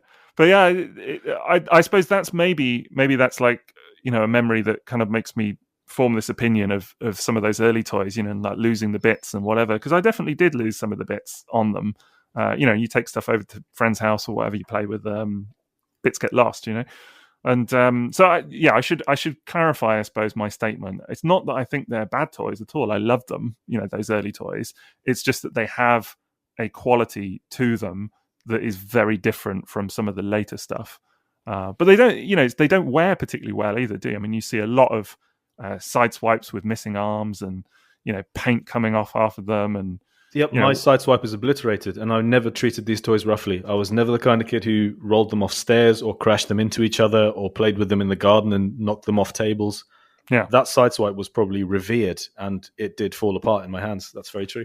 And I mean, Red Alert, toys, the next time I got Red Alert, it was fine. I just needed the first one to ruin, and I think that I was always more careful with the second. I mean, how many jazzes do you see even today with missing roofs and, you know, whatever? They're absolutely annihilated, some of them. Well, I don't know. Apparently the new jazz, you just have to put a sticker on it and the roof breaks. Yeah, that's true. It's 1984 accurate for sure. Oh, current affairs. Yeah. There's the real tea. But those toys, like you're saying there with the roofs, every time I see like a Datsun on eBay or something like that, it's almost always the roof has come off. Knackered. Like I remember when I was trying to source a Blue Streak for ages, and I found one that looked immaculate, it looked beautiful, and then in the next picture, the roof wasn't attached. It's like, oh, there we go. And but they are, aren't they? Convertible. It's a convertible. It's a feature. It's a selling point. Right. But can you imagine putting that toy into a toy box under other toys? Like if, as a kid, you would have just piled something else on top of it. That would have been the end of it. Yeah, for me, it was with the Datsuns, it was my brother. I can't remember coming home from school, sort of 1986, 1987. And he'd stamped on all of them. And I remember it was the first time I think I ever fell out with my mum because I was so infuriated, like, you must replace these toys. And her going, oh no, just sort of learn to live with it. And I think that's why me and my brother aren't close to this day. I still hold this long-standing. Yeah, and then you tapped up the grandma. I was going to say, then you spoke to your nan and she just sorted you right out, I'm sure. When I was the best man at his wedding, I actually put that bit in the speech, and my mum, when I was visiting, she saw it over my shoulder, and all I heard was, "Take that out now." How on earth did you work that into the script? Like, despite my brother doing this to me as a child, here I am today. Well, pretty much, I realised that the first couple of drafts of the thing were just me just saying why I hated my brother. It's all these. Yeah, I ran his head through a wall once. Yeah, he broke all my toys. You might think that I'm here to say some nice things about my sibling on his wedding day, but I'm actually here to air a few childhood grievances, ladies and gentlemen. But those toys were quite fragile, weren't they? I mean, do you think that's a lot to do with because they included so much die-cast as well as the plastic? So it's kind of... Yeah, I mean, in theory, the die-cast should have been more durable, but of course the paint just would shear off it sometimes and whatever. Right. And because it was cheaper, wasn't it, metal at the time? That was the whole deal to produce, I think, than plastic. At that time, I think they had sort of petrol and oil were much more expensive than metal, wasn't it? So that's why a lot of toys of that time are all very metal-based, aren't they? I'm kind of wondering though if maybe that fragility to them, but also the rubber, the rubber tires, the chrome, the paint, the die-cast metal, that all surely must lead to those original toys still. I don't know, kind of the fact that they've got this longevity to them and this kind of like hallowed nature in some circles. I think I don't know. I can imagine now a lot of adults, going back to the toys from their youth. It's not hard to see why people would pick up a 1984 Optimus Prime, and even something like the Power Master version, and think that the 1984 one was somehow better in terms of its aesthetics and what have you. I'm not saying that's my opinion. I'm saying that you can imagine people going back to it and kind of looking at it in that way, just because of the materials used and whatever else. It's funny that you mentioned the fragility of the 1984 toys, because that's also something that Hasbro and Takara recognized at the time. Because if you look at the 1985 assortments of those Series 1 guys, like Prowl, Blue Streak, Mirage even, they had molding differences from the 1984 releases that were supposed to combat the really common breakages. So you'll see that there's little brackets in places that there weren't on the 1984 line. There are small changes that were made, running changes, in order to make them more durable. So obviously they had realized that once these had got into, much more global markets being experienced by millions and millions of children across the world, that there were breakages. And I think you'll find that most of the breakages on G1 Mirage wastes are from pre-rub 1984 Diaclone ones, Whereas my childhood Mirage is a 1985 one, and it's survived till now without any breakages, and I transformed that toy loads. Whereas I went to transform one of my Diaclone Mirages as a collector, nice and carefully, and that waist just literally peeled off. It just separated in front of my eyes with the least force you can imagine. Wait, so, M.A.S.K broke a toy? This is yes, unusual. I can even do it telepathically, as your Transmetal Megatron can attest to. No, I never forgive you for breaking that. I told you not to transform it at the time. Both Wayne and I said, "Don't do it. Just leave it." But yeah, I was like, no, throw caution to the wind. I will transform it. But yeah, even in 1985, those toys they were running changes to combat that fragility. Yeah, and they changed springs and a few other things, didn't they? They made quite a few adjustments, I think. Yeah, I mean, I don't think in the UK, I remember none of my launches properly launched. Springs were taken out. No. These things were neutered for Western markets. Yeah, definitely. It is interesting for sure, and I do think you're right. I think I seem to recall a lot of my, any toys that I did have from the kind of 1985 range being maybe a little bit more durable. Stuff like Inferno and whatever else, for sure. But yeah, I do think that some of the materials used and all of that has definitely kind of contributed to the kind of legend of it all. Do you know what I mean? The early days, and I remember getting, as I say, one or two of the gold box guys. Back when they kind of came around again in the early 90s. And they did feel different, the one I would say, actually, I remember getting the Motivator Flame, very sort of latter day generation one, obviously in Europe. And that felt, I love the toy now, but I remember actually being, if anything, a little bit disappointed with it as a kid, because the other stuff that was coming out at the time was like Gold Box Prowl and things like that. And probably, I was a bit older then, and I guess I remember noticing the differences, I suppose, is what I'm saying. And it's interesting now to think of that and to kind of tap into that memory, because it's just weird to kind of marrying up those two toys. I don't think you could get more different, really, that were released sort of subsequently, in the same line. It's quite interesting. God, I was so excited when I realized that the classics gold box were a thing. I remember being excited about that when I'd seen them. I was like, I'm finally going to have a Sunstreaker or a Jazz. Still never got a Jazz, but I do remember getting a Sunstreaker in a gold box. And at the same time, I think I had gotten an aerial bot Air Raid. And even the difference between Air Raid and Sunstreaker was massively striking to me.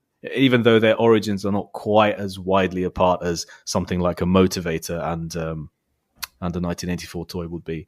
And it's funny how some of these 1984 toys actually deteriorated further during that period of releases, to the point where the gold box release may not even be as durable as the 1984-85 version. There are noticeable degradations in molding on these toys as that period of time.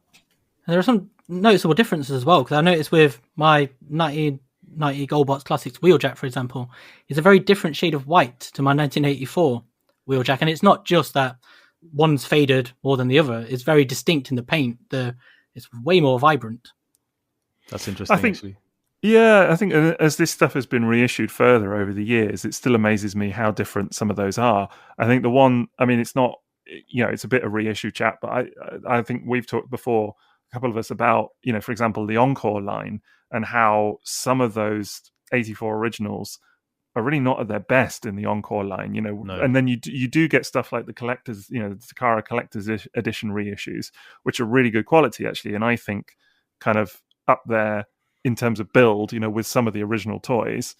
But yeah, Encore, certainly, if that's I know people that have had their first impression of 84 toys through Encore, and they're kind of like, oh, this feels a bit rubbish, actually. Constructicons especially. Yeah. I think the Constructicons fall into that category. But in fact, like Trailbreaker as well. Yes, that's a good point.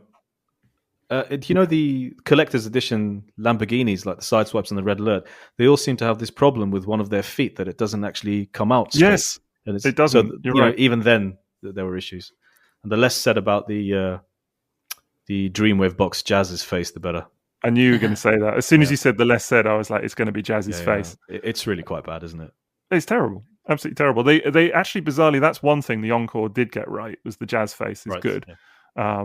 But I don't know. It's interesting seeing how those original toys have kind of been changed so much. You kind of, there's not really one definitive version of quite a few of them now. They've been tweaked so much, Even from the days of Diaclone, obviously a lot of the stickers changed, and then rub signs, pre-rub. So what is the definitive version of any one of those toys? It's quite hard to say. Yeah, it just comes into your personal preference, doesn't it? What means the most to you and what you want to collect. Yeah, definitely. I think what will less likely break, maybe even. Yeah, that's certainly what I go for, it has to be said, typically speaking. But what am I not going to break? Or what's Maz not going to break if ever he comes out? Telepathically. What's not going to yellow? Yeah, that's the worst. One. It's the absolute worst, that is. But yeah, just the actual retail molds, there's 29. And that doesn't even include Skids, who did drop at the end of 84, didn't he? Yeah, I think even Jetfire was released in 1984. In the US, Jetfire was released in 84, and so was Shockwave. They can be found in late 1984. There's always people in there that are so keen to kind of put them in one or the other. Are they an 84 toy or an 85 toy? I think of them as 85, I guess, just because that's the range. That's the catalog that they're in and whatever else. So even though they could be found on shelves, I think it's a fair distinction. It's like splitting hairs talking about Skids with people these days. But what is interesting is that both Skids and Jetfire have pre-rub versions. Here's one for you. What toys do you think it would have been interesting to see kind of released maybe earlier, in the 1984 range that they held back? I'm thinking stuff like Ultra Magnus and things like that, of course, that, obviously came later. Or toys that they, at the time didn't release at all, from Diaclone or Microchange or whatever, like some of the other guns, for example, and things like that, because there is potential that it could have looked like quite a different lineup. Yeah, I mean, Metroplex was a Diaclone design. Having a legitimate base former in the 1984 line might have been quite interesting. Yeah. And also, the Scramble City bots were designed during Diaclone. It would have been interesting to see if that concept was brought at the same time as everything else. It would have been interesting to see how much more attention they would have gotten than the traditional car robots and jet robots. Well, I was going to say, I think it would have dramatically changed any of these toys that we're kind of mentioning. I think it would have dramatically changed the kind of identity of what Transformers was at the beginning, because it was cars very much as Decepticons, planes as Autobots would have been a bit more distinct, less distinct. It was very clearly cars are good and jets and stuff are bad. And that, is stuff. Yes. It's very divided across cars versus... Well, they say cars versus planes, but the Decepticons aren't really split. There's only 3 planes, aren't there? 3 planes. If you watch the cartoon, there were tons of them, weren't there, in that first episode? All the random coloured generic jets. But yeah, it was literally three planes, 5 cassettes, tape deck, and a gun, and that's it. Yeah.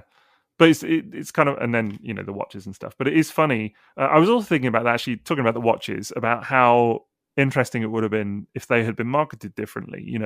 Obviously I kind of get the feeling, it's just my kind of looking at them and wondering, not based on anything, if they looked at the watches and just thought, these don't kind of look as good, so we're going to make them a kind of separate thing, because they're a lot more simplistic and whatever else. But imagine how weird it would have been if actually they just rolled it in with everything else. Do you know what I mean? And like Time Warrior, for example, or Autoceptor or Deceptor, if they'd have been legit characters, like in the cartoon and whatever else. And Kaltor.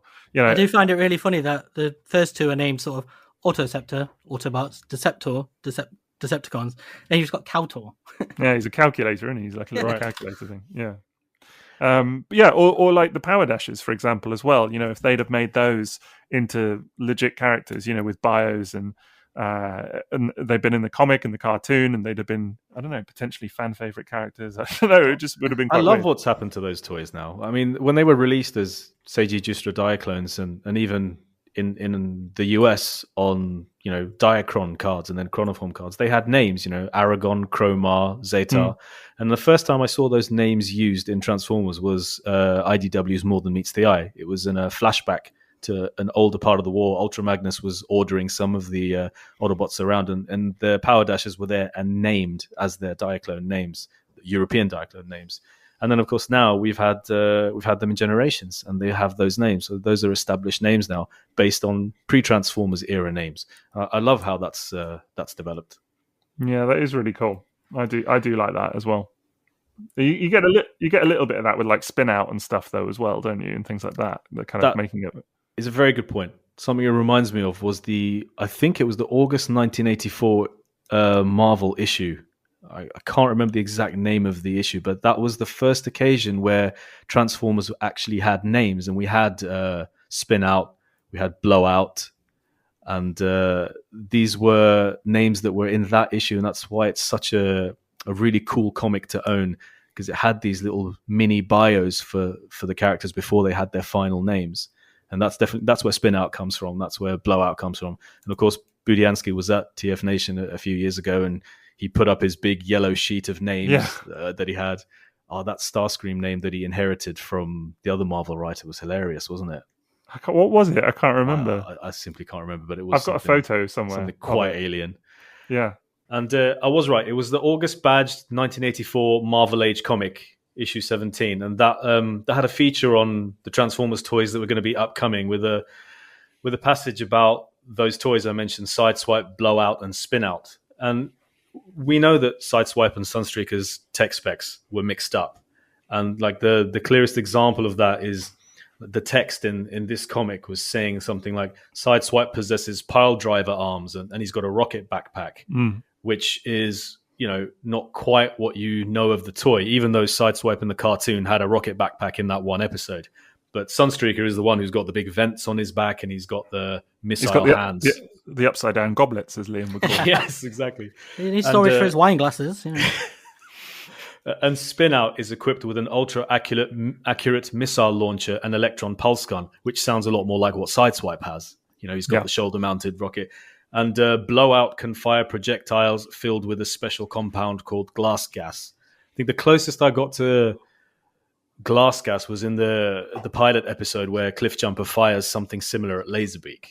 Yeah, he's got a glass gun, doesn't he? Yeah, that's it. But that's why, to me, I've always thought that the name Sideswipe was what Sunstreaker was going to be. So, and that's quite a hard one to imagine. And of course, it was going to be red. And that Spin Out was supposed to be Sideswipe. But of course, Bob Budiansky, when he put that slide up at TF Nation, it was Spin Out was on Sunstreaker's name. So I've always found that a little bit of an inconsistency, because from reading that Marvel Age issue and looking at the way the tech specs were mixed up and how Sideswipe and Sunstreaker just constantly got mixed up in the early 80s, even to the point where the European release of Sunstreaker ended up in a Sideswipe box for the Milton Bradley release. I always thought Spin Out kind of sat better with Sideswipe than Sunstreaker, but that is not how the canon goes now. It may have gone through multiple iterations. You know, it may have evolved over time, and you know that sheet that we saw might just be one document of many. I guess we don't know, do we? As you said, it's also speculative. It's really kind of hard to definitively say. Absolutely. I remember that slide going up at TFN that Budiansky panel was just fabulous. Anyway, that's terrific.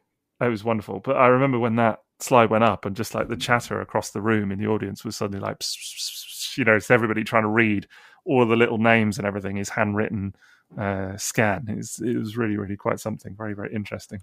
Name swaps, and I mean the text spec swaps for Sideswipe and Sunstreaker. You get this merchandise from the time where lenticular wallets where you've got Sunstreaker pictured, but he turns into a yellow Sideswipe. There's these wall plaques that you get a red Sideswipe robot, but he turns into a red Sunstreaker car.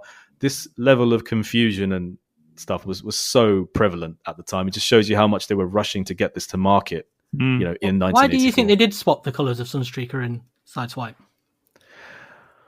Well, there was quite a lot of red anyway. I think he's still got the stickers. Actually, I think that there is a theory about this, and I don't know if the guy who pitched this to me was just bullshitting, but it was something that made sense to me. If you think of the three cars that came out in 1983 in Takara's Diaclone line, it was the Sunstreaker in red. That was car robot number 1 in Japan. Then there was Ironhide in black. That was car robot number 2 in Japan. Then car robots 3 and 4 were repaints of those toys, Police Sunstreaker and Ambulance Ratchet. Then car robot number 5 in Japan was the Trailbreaker mold, and Diaclone got that in blue. So when Transformers came out, those 3 toys, Ironhide, Sunstreaker, and Trailbreaker, all had different colors. Sunstreaker got a new color in yellow. Ironhide was done in red. It was also being done for pre-Transformers in red. And Trailbreaker, they went with the black version because that's not what the Diaclone version was. So I think there might have been a degree of trying to distinguish them from the Diaclone. Trying to make it separate. Now, car robots number 6 and 7 were the first version of Skids, what we know as Crosscut now, and Blue Streak. And if they were planned for Diaclone, you can imagine that maybe Diaclone would have gone with the same color that led the Japanese Diaclone line, which was Blue Streak, which might explain why we didn't get Blue Streak for Transformers, because it was maybe planned for the Diaclone line. See, That actually makes so much sense. It's not even funny. It's like it all kind of syncs up very nicely. It's so much speculation though, and there's literally no source to go to say, can you clarify this? But it's a fun story.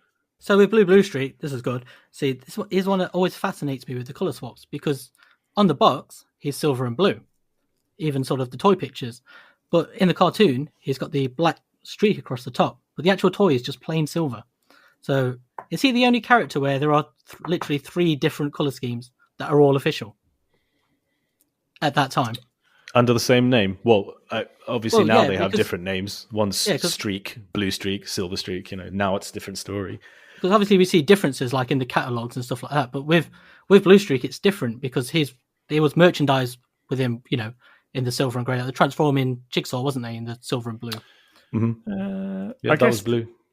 I guess, I mean, if you're just talking like toy variants and stuff, there's also stuff like Swoop, isn't there, and what have you. I mean, it's 85, but that was, obviously the toy is blue, but, red, but you typically see it as blue, and it's blue in the comic and in the cartoon and whatever. So I don't know. But I mean, there are quite a few of those, but there's only sort of one alternate, if that makes sense. So you get the blue Swoop, but the toy's red. But with Blue Streak, there are 3 different color schemes. Like, where does the silver come from?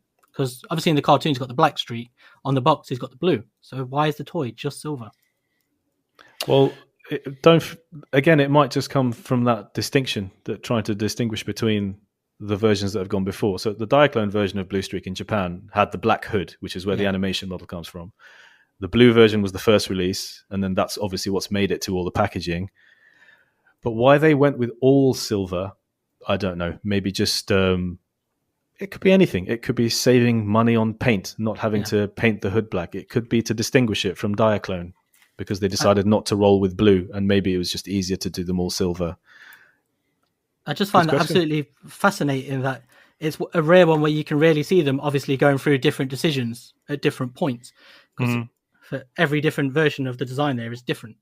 Could it not just have been a marketing decision, just sitting around the table going, what if we just actually go with our own color on that one? I think all silver would look cool on that toy. Yeah, let's just make him shiny. I mean, don't forget, like you mentioned, Bumblebee and Cliffjumper, they had 2 official released colors. Yeah. That was never really addressed in terms of fiction, but, and even later, the later cards had, both colors on the card. So you had red as the vehicle, yellow as the robot mode pictured on the card. Then you've got the hilarious Mexican release of it where it's a yellow robot mode, red car mode, and the toy packaged is blue. So that's a fantastic looking variant as well. But do you know what? In my opinion, anyway, the best deco change that Hasbro made was Which? Red Alert. I was going to say Skywarp. Oh yeah, you're right on Skywarp. Yeah. Just that for me is the prettiest of the Seekers for sure. And I always find it mad to think that it was a Hasbro thing. I like the idea of, you said, Maz, of like some product meeting or whatever where someone just went, what about black and purple? And everyone just kind of went, oh, of course, let's do it. Skywarp is definitely the prettiest of the 2 Seekers, which aren't the number 1 prettiest. So you're kind of right there. You're talking Starscream, of course, because Thundercracker. You have it. Oh, okay. I thought you were going to go Starscream just because of your Starscream sparkly thing. Blue Thundercracker is just plastic dream. This is wild to me because I genuinely assumed Maz was going to pick Skywarp as his favourite of the 3. I love the way Skywarp looks, and it's the one I didn't have as a kid and always wanted to play with my cousin Skywarp, and he never made that available, so I always had that feeling of wanting that one. But Thundercracker in that 1984 catalogue, the way it looked in that lighting, it was just quite divine, and I've always loved that toy. It's so pretty in person. Do you think the catalogs and stuff, do you think that's a big part of kind of all of this kind of romanticizing about it all as well? Because I know for me, I definitely spent hours looking at those catalogs and just kind of yeah, just dreaming about the toys and you know what they would be like in hand and whatever else. And I don't know, it's a funny one because it's probably not too far away from, you know, kind of looking at toys and stuff on the internet now. Do you know what I mean? But there was something about having that bit of paper and, you know, a lot of time and imagination that it really just kind of, a lot of them just kind of took on a life of their own. Do you know what I mean? And just really kind of sat in the imagination. It's a big part of the packaging, isn't it? Like we were talking about earlier, how important that was. It's sort of, you'd see the box with all this colourful art and the bio, but just as much as when you opened it, there was this expectation you'd get the tech spec reader, the instructions, the sticker sheet, and a catalogue to look at. There are all these different, that sometimes turned into a little poster, didn't it? And so I think that's quite, I don't know, I think that's something that elevates that whole package as well. So I was just going to say that the catalogues have a really kind of neat look to them. I really like the way that the toys are presented in a lot of those early catalogues, particularly the 1984 kind of really early examples. You know, the toys are laid out in a very kind of specific way. And I think for me, I would struggle to think of a toy line that feels as much like you kind of want to collect them all from that era, just because of the way that they're kind of very kind of neatly laid out and what have you, which is interesting because there's actually not that much interactivity between the respective toys. You know, like you don't need to have, you know, other toy lines from the time. They kind of cross over a little bit more in terms of play value or whatever else. These don't necessarily for the largest part, other than stuff like maybe Prime's trailer, but there's just the kind of look of the catalogs kind of lends itself to that. You know, you want to get the whole lineup. Maz, you have kind of a similar aesthetic in some of your photos, you know, in your Transformers Square One photos, where you kind of lay things out in a very neat fashion. But I always find it very visually appealing. Like it really kind of, I don't know, it kind of, like Liam was saying last episode, you know, buy these toys. It really kind of makes you want to kind of pick up the whole set. I've heard it described as retro, and that's why I try to get those pastel colors as well. It does. Yeah, it works. Play into that. And I think the person who really put me onto that was the gentleman who runs 20th Century Toycollector.com. His photography really evokes the retro look, and he even went so far as to get gradiented paper, which is sort of starts off sky blue and then turns white towards the top, and it just it looks purely like an 80s catalog. And yeah, it's really funny you say that about the interactivity between the toys, because I don't even remember seeing Optimus Prime displayed with any of the G1 cars coming out of the trailer in any of those catalogs. But Diaclone is full of that sort of thing. Yeah, Diaclone really went for it, didn't they? They really kind of like hammed up. And obviously a lot of the adverts and stuff were, you know, with the toys and little dioramas and things like that. And they really kind of hammed up all of that. Whereas Transformers, it's weird that actually Transformers had the bigger fiction, but then actually for the toy catalogs, they really pared that back and just kind of had them stood very uniform and kind of motionless. And then you have Ultra Magnus's box, which has got him with Silverbolt on it. Yeah. So kind of brought back into that again. Yeah, definitely. That's the. I often think about this kind of cross functionality of G1 toys, and that there are only, and I think we talked about it in our previous episode. You know, there are only kind of few examples of that through the line. But definitely in 1984, maybe because it is a bit of a hodgepodge as well. I mean, there's like, you know, stuff like the Decepticons. I guess you've got Soundwave in the cassettes. That's probably and they were displayed together in the catalog. You know, that was shown as an interact. I mean, you can't really get away from that. It would have been really weird to show them in a separate box in the catalog, just the cassettes, and not with Soundwave. He was the Decepticon communicator, and they were his minions very clearly. Yeah, definitely. Because the G1 toy adverts were very similar to Diaclone in that way, weren't they? The actual, you know, the ones on the TV, should I say? Because they still had kids playing with the toys, and you saw them all sort of zooming around little rockscapes and popping off like that. Which you two now recreate in your photography. Yeah, we got a different style. Yeah, I make no bones about that. Everything I do is inspired by that. The reason I still collect toys is because of those images. Even as a kid, that's exactly what I wanted to recreate. And so when I was playing with the toys in like someone's garden, I was always looking for the rocky bits to stand them near them, so it was like the catalogs and the adverts. Yeah, Liam's ultimate form when he finally, sort of evolves into a superior collector, he's going to be like that kid in the Galvatron advert that just turns into Galvatron. That's like how he's going to suddenly elevate himself. At that point, he will have scowl and green eyes. Yeah, exactly. He will have become one with the toy advert, and then he will have reached his final form. Okay, so of all the Transformers released in 1984, there is one that stands above all the others, isn't there? Sort of that one toy that everybody gravitates to. The one That'd be Jetfire then. My nails still have nightmares about Jetfire from that little mechanism, the wheel pops the out. landing gear and the undercarriage. Yeah. But I'm talking about obviously Optimus Prime. We've already spoken about it briefly, where Sixo mentioned he gave him white hands, just like his little Optimus Prime butler. Oh my god! Yeah, you know that was coming. So I actually hadn't even thought about it. But there it you started go. from such a young age. It's just so normal to me to have butlers, people who buttle. Robot butlers is the next revolution. Indeed. Oh, I'd love that, man. A little robot butler. That would be. Who wouldn't want People that? who buttle. I like that. Is that even a thing? I don't even know if that's how you say it. I'm not actually that acquainted with butlers. Just to shatter any expectations that anybody may have. I'm amazed there's not like a Decepticon rebuttal. Rebuttal.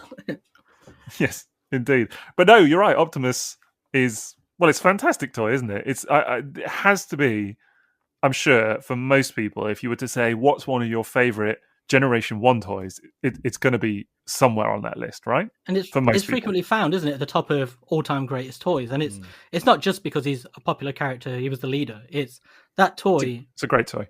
Demonstrates so much about what that toy line is from the start, doesn't it, Maz? Yeah. And does anything look better in a G1 box than Optimus Prime? Apart from maybe Jetfire. The way that Optimus Prime looks, red truck, red box, just the proportions of the way it's laid out has always been attractive to me. And I never owned a vintage Optimus Prime as a kid. Had Power Master Prime was my Prime. But I always loved the way that toy looked in the box. And I think that sticks in my mind very clearly as well. And there's just a certain feeling that's evoked every time I see that toy. And I'm not a big Prime guy. I've never gone out my way to collect Primes. He's never been a strong character for me to gravitate towards in media. But yeah, that toy is very special and was even a leader figure in Diaclone as well. Yeah, it's remarkable. I actually do have my vintage. It wasn't the original one that I had, but a vintage G1 Optimus, which is in a box. And it's not in the best condition ever or whatever, but I just like seeing it in the box, as you said. And it's something about the fact that it's not a reissue, that it is just, that original toy in that packaging. It just looks superb. It's just, it's a real lovely thing of beauty. I don't know. I think for me, it's the color scheme and everything as well. The red and the blue, it's sort of so classic. But it's absolutely iconic. It's hard to imagine that they would have chosen any other toy as the leader of the Autobots, really. And he's not a brick either, is he? He has actually quite a lot of articulation for it. His arms can wave about, his legs can move backwards and forwards, and he even has knees and ankles. Shoulders. If the hips moved forward, it would have all the articulation. And maybe a head swivel, it would have all the articulation you could want. Really, it's just those points. But it's a very fun toy, and it's got a lot of involvement with the trailer as well. That trailer is, I said it last time, is the gift that keeps on giving. In episode 1, actually, I think I mentioned it. And consider that the first Optimus Primes came with metal plates in the trailer. Yeah, a throwback to Diaclone, where you used to be able to attach the little guys, the Diaclone pilots, the Inchmen, with the magnetic feet. Just lovely features. That little command center, brilliant. There's something actually that we haven't talked about, but is for me a fascinating point of owning these toys as children, which is the Diaclone hand-me-down. The very nature of it was the bits that were missing. Because as a kid, it's a funny thing to kind of say now, but I remember realizing that something was not there.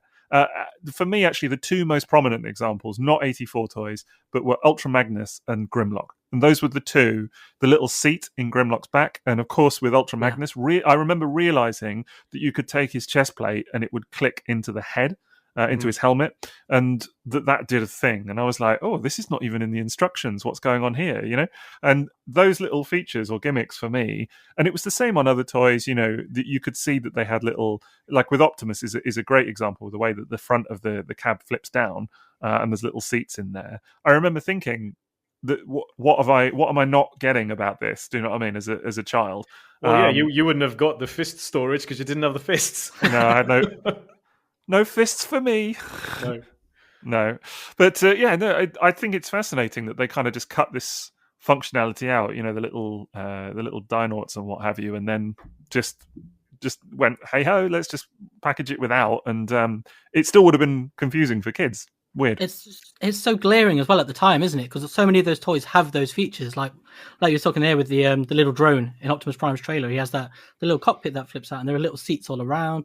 And so many of the toys, like you're saying about the Dinobots as well, they have the little compartments that open up. And the Insecticons are another, aren't they? And it's so obvious that something is missing. But even back then, there was no way of knowing what that was. Like, I don't think it was until the very late 90s that I knew that it was Diaclone pilots. Yeah. I think I just assumed you were supposed to fill in the gaps with your imagination as a kid. Yeah. The jets had cockpits, of course, because jets have cockpits. How are you not going to incorporate that? But, maybe you were one of those lucky kids who swear blind that they got Zoids drivers with their Transformers. Yeah, I think it did have a sort of Zoidy feel to it and things like that as a kid. Little Mantiforce men, that's what I used to shove in there. Yeah. I think actually when we were talking about gimmicks and stuff in the first episode, I think it was, and it was really interesting for me. I can't remember which one of you said it when you were talking about the fact that actually like headmasters with the heads and all of that kind of feels like a tie into Diaclone, and that for me was Liam. Was it you? I can't remember, but Twas moi. Was it you? I'm sorry, Maz. No worries. I'll take the credit there. I'll have it. Yeah. Well done, Liam. But everything else let's I just bring mute Maz. to... It was me. Yeah, it was me. Well, like everything else I bring to this hobby, I heard it from somebody else. I learned it from somebody else. Well, I read it on the TF wiki. It's all cyclical, isn't it? So, but yeah, no, I just thought that was a really kind of interesting take, I suppose, a really interesting perspective that I'd not really considered before, that it is similar in many ways. So we're saying they got there in the end. Yeah, I guess so. Little men. It was always about little men. And of course, completely interchangeable as well. And that was a big part of it too. Yeah, definitely.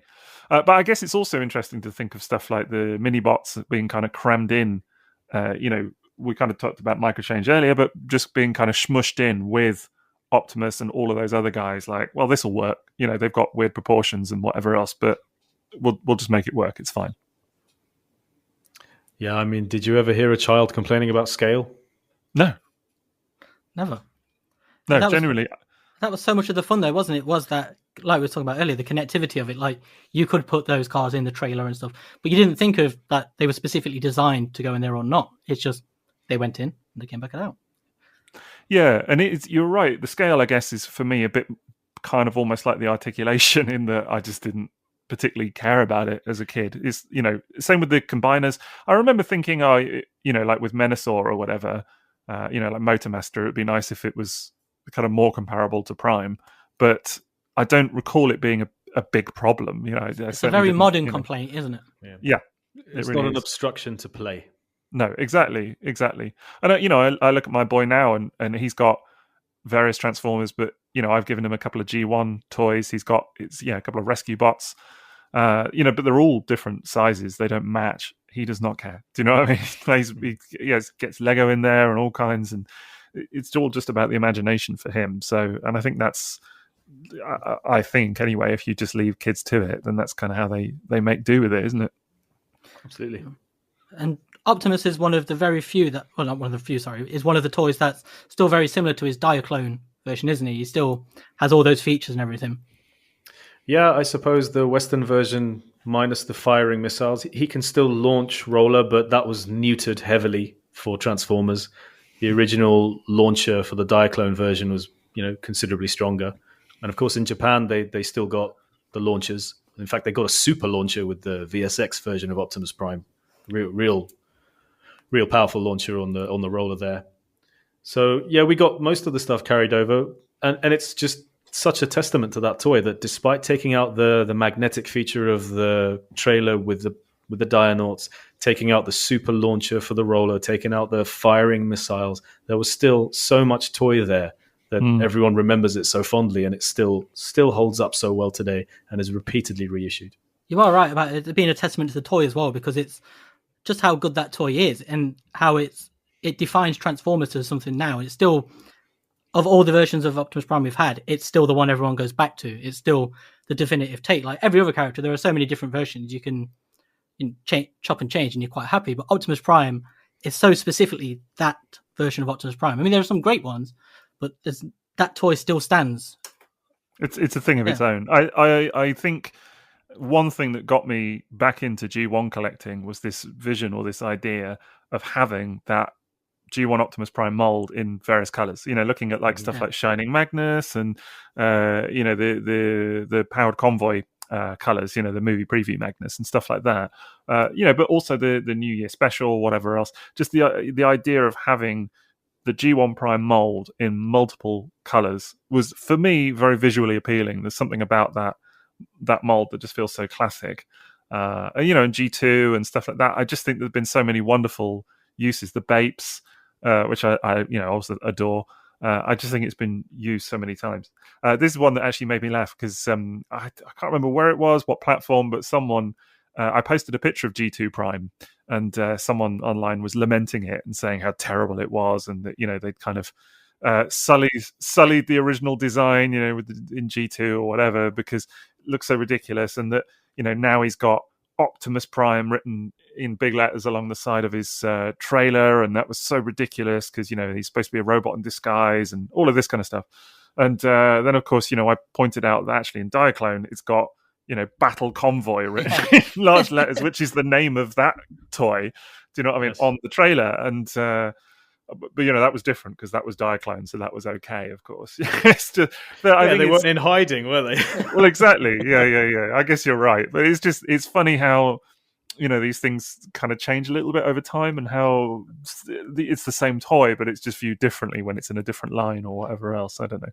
I do love this idea that it's a kid's toy, but it's got to be realistic. It's got to fit into that sort of very specific mindset of, but what if it was a real truck? It's like, but it's not. It's a toy truck for kids. Yeah. Yeah. I mean, let's be fair, if it was real, they wouldn't all have massive Autobot logos on them and stuff like that, would they? That would be kind of a silly thing to do. Do you know what I mean? Say Amazon, wouldn't it? yeah, probably would, actually. Yeah, let's be fair. So Pepsi. Not around these parts. Yeah. We actually get the Coca-Cola convoy here. So, the whole holidays are coming convoy down the street with the music and the lights. Yeah, we actually do get that here. So more likely we would have a big Coca-Cola Optimus Prime or a Pepsi Prime. Wait, do you live in the town from that advert? Is that where you live, Matt? Yeah, it sometimes spawns in the old US Air Force base near the airport here, and it just does a round of Iceland. So we spoke about Optimus Prime, obviously, and how he's endured for these years, but there are some toys in the original Transformers line which they don't quite get a fair shake, do they? When you're sort of looking at sort of Ironhide and Ratchet, and people still to this day come back to the fact they don't look like the cartoon, but they're not intended to. And I think people they lose that, don't they? That the toys aren't designed around the cartoon. The cartoon came after. That's true. And those two really are such distinctly Diaclone toys. But they're fantastic toys, aren't they? That's what they are. As toys. And if you just add that little Diaclone pilot to Ironhide and Ratchet, absolutely everything on that toy makes sense. So they've always been compared to the animation models without the actual heads. They've got these windshield heads, but of course behind that windshield is a tiny little seat where a little Diaclone driver will sit and control what is effectively a powered suit. And this powered suit can then sit in front of this bay and have a little base mode where it's got a rocket launcher. And inside there, you can also place Diaclone drivers. So this toy had a really nice car mode. It was die-cast with rubber wheels. It had a powered suit mode, which interacted with the driver in two modes as a driver and a powered suit activator. Had a base mode with a firing rocket integrated into it. That's a lot of toy for what is effectively a G1 car. I mean, it's probably the best G1 car if you think about what it actually does as a toy. So yeah, I think it's super interesting. Someone online I saw recently was talking about, the younger fan talking about how G1 toys from their perspective are a bit rubbish at times, and Ironhide was kind of the poster boy of that. Do you know what I mean? It was the one that they'd chosen to use, and I thought it was really interesting because I can understand that perspective of like, if you didn't grow up with it, looking back, and particularly if all you've ever seen is pictures of it on Tinternet, you know what I mean, that you've just looked at it, it doesn't even have a head or whatever else, you're gonna think that it looks a bit rubbish, maybe a bit pants. That's what I thought as a kid as well. I might have this nerdy opinion of Diaclone and Ironhide and Ratchet now, but that is the reason I continuously walked past those toys in Toys R Us and didn't buy them. I imagine all of us had that same moment, didn't we? The first time we saw those toys, is you sort of put them to the back and then look to see if there's another one that's actually got the head. Because that's how I remember it as a kid. Did you ask your nan to go around the back again No, and say, have you got the one with the head? That is legitimately what happened. Is when I got it for the first time. I opened it and I was like, the head's missing, so she took it back. Headless toys are a fairly common occurrence in my house growing up, so it would have been okay, I think. This is the wrong podcast to criticize Ironhide and Ratchet on, isn't it? Yeah, definitely. I think it's interesting you said they weren't given a fair shake, and I think that's true. I think they're not given a fair shake now, looking back. like modern collectors, fans, whatever, don't give them a fair shake. But I think also at the time, probably when they were released, as you said, M.A.S., they kind of do lose a little bit of the functionality without the pilot and whatever else. So, but they're still good toys. So it doesn't. None of this criticism detracts from it. I think it's interesting though now that people look at them through the kind of modern lens, if you like, of what's important, and that is screen accuracy, and they definitely don't have that. Articulation, well, they've got minimal, but some. They've got quite good arm articulation, actually, haven't they? They can even point their arms inwards from the shoulder and elbow, like most G1 toys can't. So the arms are good. It's definitely the lack of heads that is the thing that really kind of kills it. And again, it's just through the lens of that, them not looking like what people imagine the characters should look like. Which now, if as we sort of said earlier, people hold up screen caps, and if things are slightly off, the proportions or whatever, it's like a big deal. But then it just, I don't know, it wasn't so bad. It wasn't such a big thing. But that is the perspective, though, isn't it, with these things? Is that it is, if you divorce it from the Transformers fiction, those are fantastic toys. Mm-hmm. And that's how they started out. And it's kind of, I don't know, they kind of look back on... Imagine those two characters weren't transplanted into Transformers, and we got the entire 1984, 1985 Autobot car range missing Diaclone and Ratchet, the van mold. I can just totally see those being hugely desirable toys, the way that the unproduced triple changer for Transformers is seen, and just all the things that were in Diaclone of the same line. Horse jet? You talking about horse jet? Not the magnificent horse jet, no, but the third Diaclone triple changer. I know, yeah. The plane helicopter. The helicopter, yeah. Can you imagine if those two vans didn't get made for Transformers because they just didn't translate into sentient robots, and just how desirable they would be as Diaclones? They would be. They definitely would be. They would take on a whole new status. They wouldn't be the kind of laughing stock of the line, as it were. Do you know what I mean? They would be, heralded as like, oh, well, we never got this. And But also, you would have lost two fantastic characters. You wouldn't have had exactly. Ironhide, wouldn't have had him, and Ratchet as well. And Comics that would have made... Ratchet, yeah. Yeah, it was a huge influence. And then, thinking forward to 2007, you wouldn't have... Those are two characters that made it into the film. So that tells you everything, really, about the kind of legacy of some of these toys and everything else. And that the story is not straightforward as like, oh, that looks like a rubbish toy and, whatever. It doesn't work like that. Sometimes these things are superseded or whatever else. And it's actually interesting you mentioned the comic, because in the very, very early, particularly in a lot of the UK stories, a lot of the character depictions did look more like the toys. There's various issues. There's the I think it's the Enemy Within with Brawn, who looks exactly like he does as a toy, just brought to life, and it's cool to see. It's very kind of retro. Yeah, it's the old clamps. Yeah, it's almost kind of like a lobster. I don't know. It's interesting. Imagining that's a lobster foreshadowing for anyone listening. Yeah, definitely. Yeah. We'll call back almost to at the rock lobster. I'll be almost there. Yeah, exactly. Yeah, we don't talk about lobsters enough on this podcast. So I know you guys like to bring up lobsters every episode, but if we just move aside from that for just a second, if you imagine in the cartoon, if Ironhide and Ratchet were depicted as those kind of powered suits without the heads, if they weren't anthropomorphized. Anthropomorphized. Someone say it. Are we grown? Are we Ninibon? Very good. Oh dear. I think Maz is having a stroke. Oh,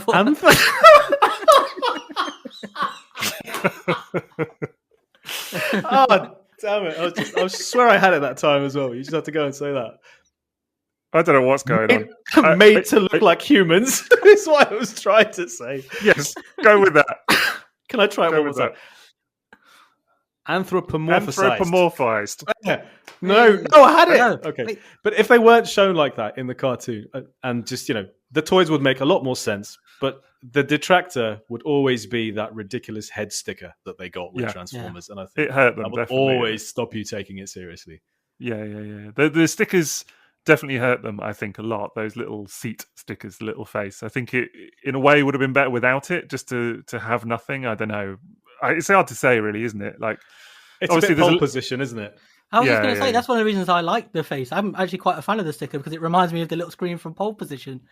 Have you guys, presumably, I'm sure you have seen the upgrade kit that you can get for G1, Ironhide, and Ratchet. The I have it. I little really heads. dislike it. I really I'm not dislike keen. it. I'm No. not keen.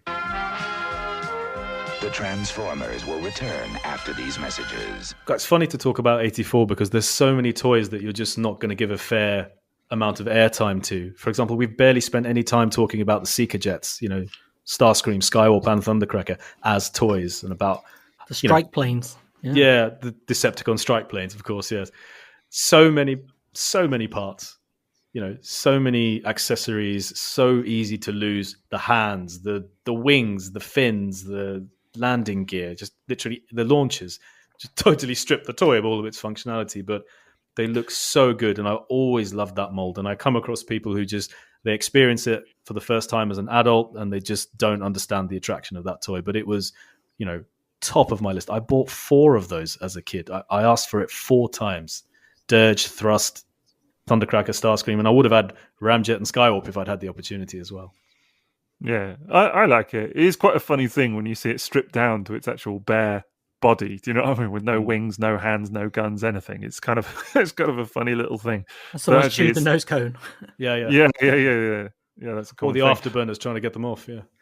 But the actual nose cone flip, the transformation is super cool. It's like and it's been replicated on more modern toys since, but it's still one of those that, in many ways, was done to perfection from the get-go. It's really, really interesting. Do I mean, maybe you want to say what are some of our favorite 1984 toys? I would definitely say Soundwave, like for sure. I mean, so I may have mentioned this story before, so I'll keep it brief. But I first got a Soundwave when I was a teenager.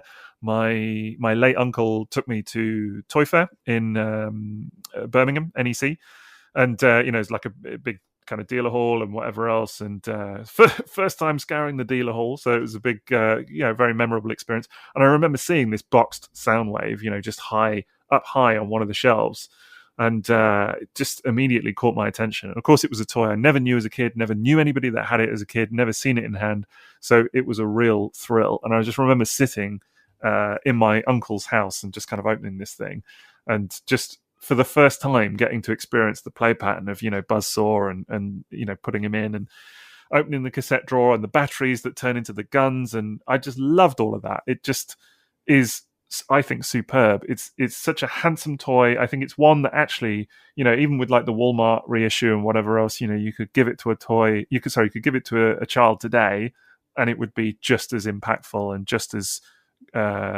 good, even though it's a kind of weird vintage throwback to like an 80s, Walkman or whatever tape deck. You could still give it to a kid now and they would have fun with it, I think. Even though they'd have no idea what it turns into. Well, yeah, there's a bit of that, I suppose, isn't there? So how do you get Netflix on this or whatever? I don't know. But, or the YouTube, I don't know. But it's still a lot of fun. So that's definitely one for me, for sure. I guess in terms of Autobots, some of I do love a lot of the cars. Jazz is definitely a favorite of mine for sure. Even though it's absolute bugger to kind of keep not broken and whatever else, but that's a definite favorite of mine. And I really love Windcharger actually as well, and Cliffjumper. Those two. I think if I was to pick 2 Autobots that I love from 84, it would be perhaps those two, Windcharger and Cliffjumper. I just think are really small but lovely, beautiful examples. My G1 Cliffjumper is just perfection to me. Good choices. Thank you. I think it's really hard for me to pick one from 1984. I'm so excited. There are a few that sort of stand out. I love the Jets. My first ever Transform was Starscream. I mean, I have so many Jets, so many different versions of it through the years, so many variants. I was beyond thrilled when we finally got a new colored jet, which was, and I don't really count the clear Starscream and the black Starscream. They were quite close to what we already had, but Sunstorm was a major, like, wow, this is this wonderful toy from my history in this brand new color. And I loved Sunstorm. I still do. And I just wish we had more of those. I'm here all day for different colors of G1 jets in that mold. But also, that was my childhood love, was Starscream in the cartoon. Later on, it was Mirage, and I love Formula One, I love race cars, and I love Mirage as a character. Invisibility, and it's a really fun toy, really beautiful toy when it's nice, with all the chrome on show, beautiful colors. I think depending on what year you ask me this question, I'm always going to give you a different answer. But I think now, today, the 1984 toy that stands out for me the most is Sunstreaker. The way he looks in car mode, the way he looks in robot mode with that Sphinx-style head of his and all that yellow. And I am shocked. I'm absolutely shocked that you said Sunstreaker. I was not expecting that. I don't know what to say now. I love that. Like I said, it probably depends on the year you ask me. I love that. I've got a note in this book where I wrote down this question, and I put Maz next to it. I put Sunstreaker, and then underneath in brackets it says Red Sunstreaker.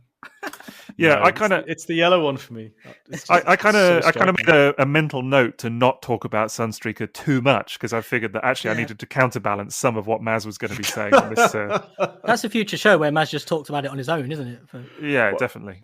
How incorrect an image of myself do I have that I actually thought you guys would be surprised when I said Sunstreaker instead of Mirage?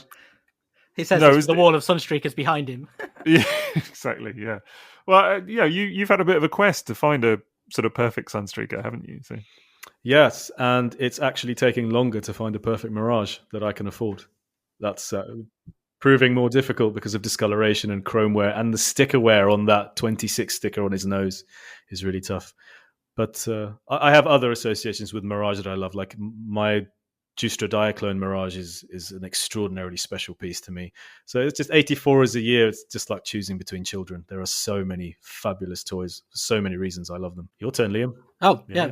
So now I've had some chance to think about it. I think I'd be quite hard-pressed to not pick anything other than Optimus Prime, but we spoke about him quite a bit. But it's a toy that even now, when I still pick it up, I feel that weight to it. Not like its heaviness. It's just sort of more like a nostalgic vibe to it. It's something special. I still feel like that. No matter how often I pick it up or take photos of it, it still feels like something completely special. But other than that, I'd probably look at something like Sideswipe, because it's such an iconic Transformer. And it's another one which it's so simple when you pick it up and transform it. It's not that far from a Minibot, is it really? No, they're small. Fair. Small toys. But even like the steps, it is just pull the arms out, extend the legs. That's most of it, isn't it? And flip the bonnet. It's a big spy changer. Yeah. That's another toy that's been done beautifully since. It's been like, obviously the G2 version really kind of, for me, springs to mind. And then obviously you've had various e-hobby kind of it takes on Diaclone versions as well. But I think it's just one that bears repeating, in different color schemes and whatever else. A bit like Optimus in that regard. It's a kind of classic mold. There are certain toys, isn't it? We'll talk about how 84 just sort of, it carries on, but there are certain toys that have endured over the years, aren't there? Certain characters and designs, like Sideswipe pops up in a lot of the new series, and he might not be a Lamborghini, but it's something that looks like a Lamborghini, isn't it? It's very similar. They always sort of lean back to that, don't they? It's kind of endured like that. And we were talking earlier about how Siege Sideswipe is a good example. Yeah, that's another one. So, but he was also in was it Robots in Disguise, where he's Yes, that's right. Yeah.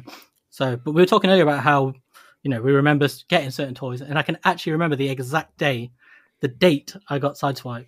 It was July 21st, 1986. Wow. And I only remember it because I remember my grandma was taking me somewhere. Yep. Taking me to the hospital. There we go. Oh.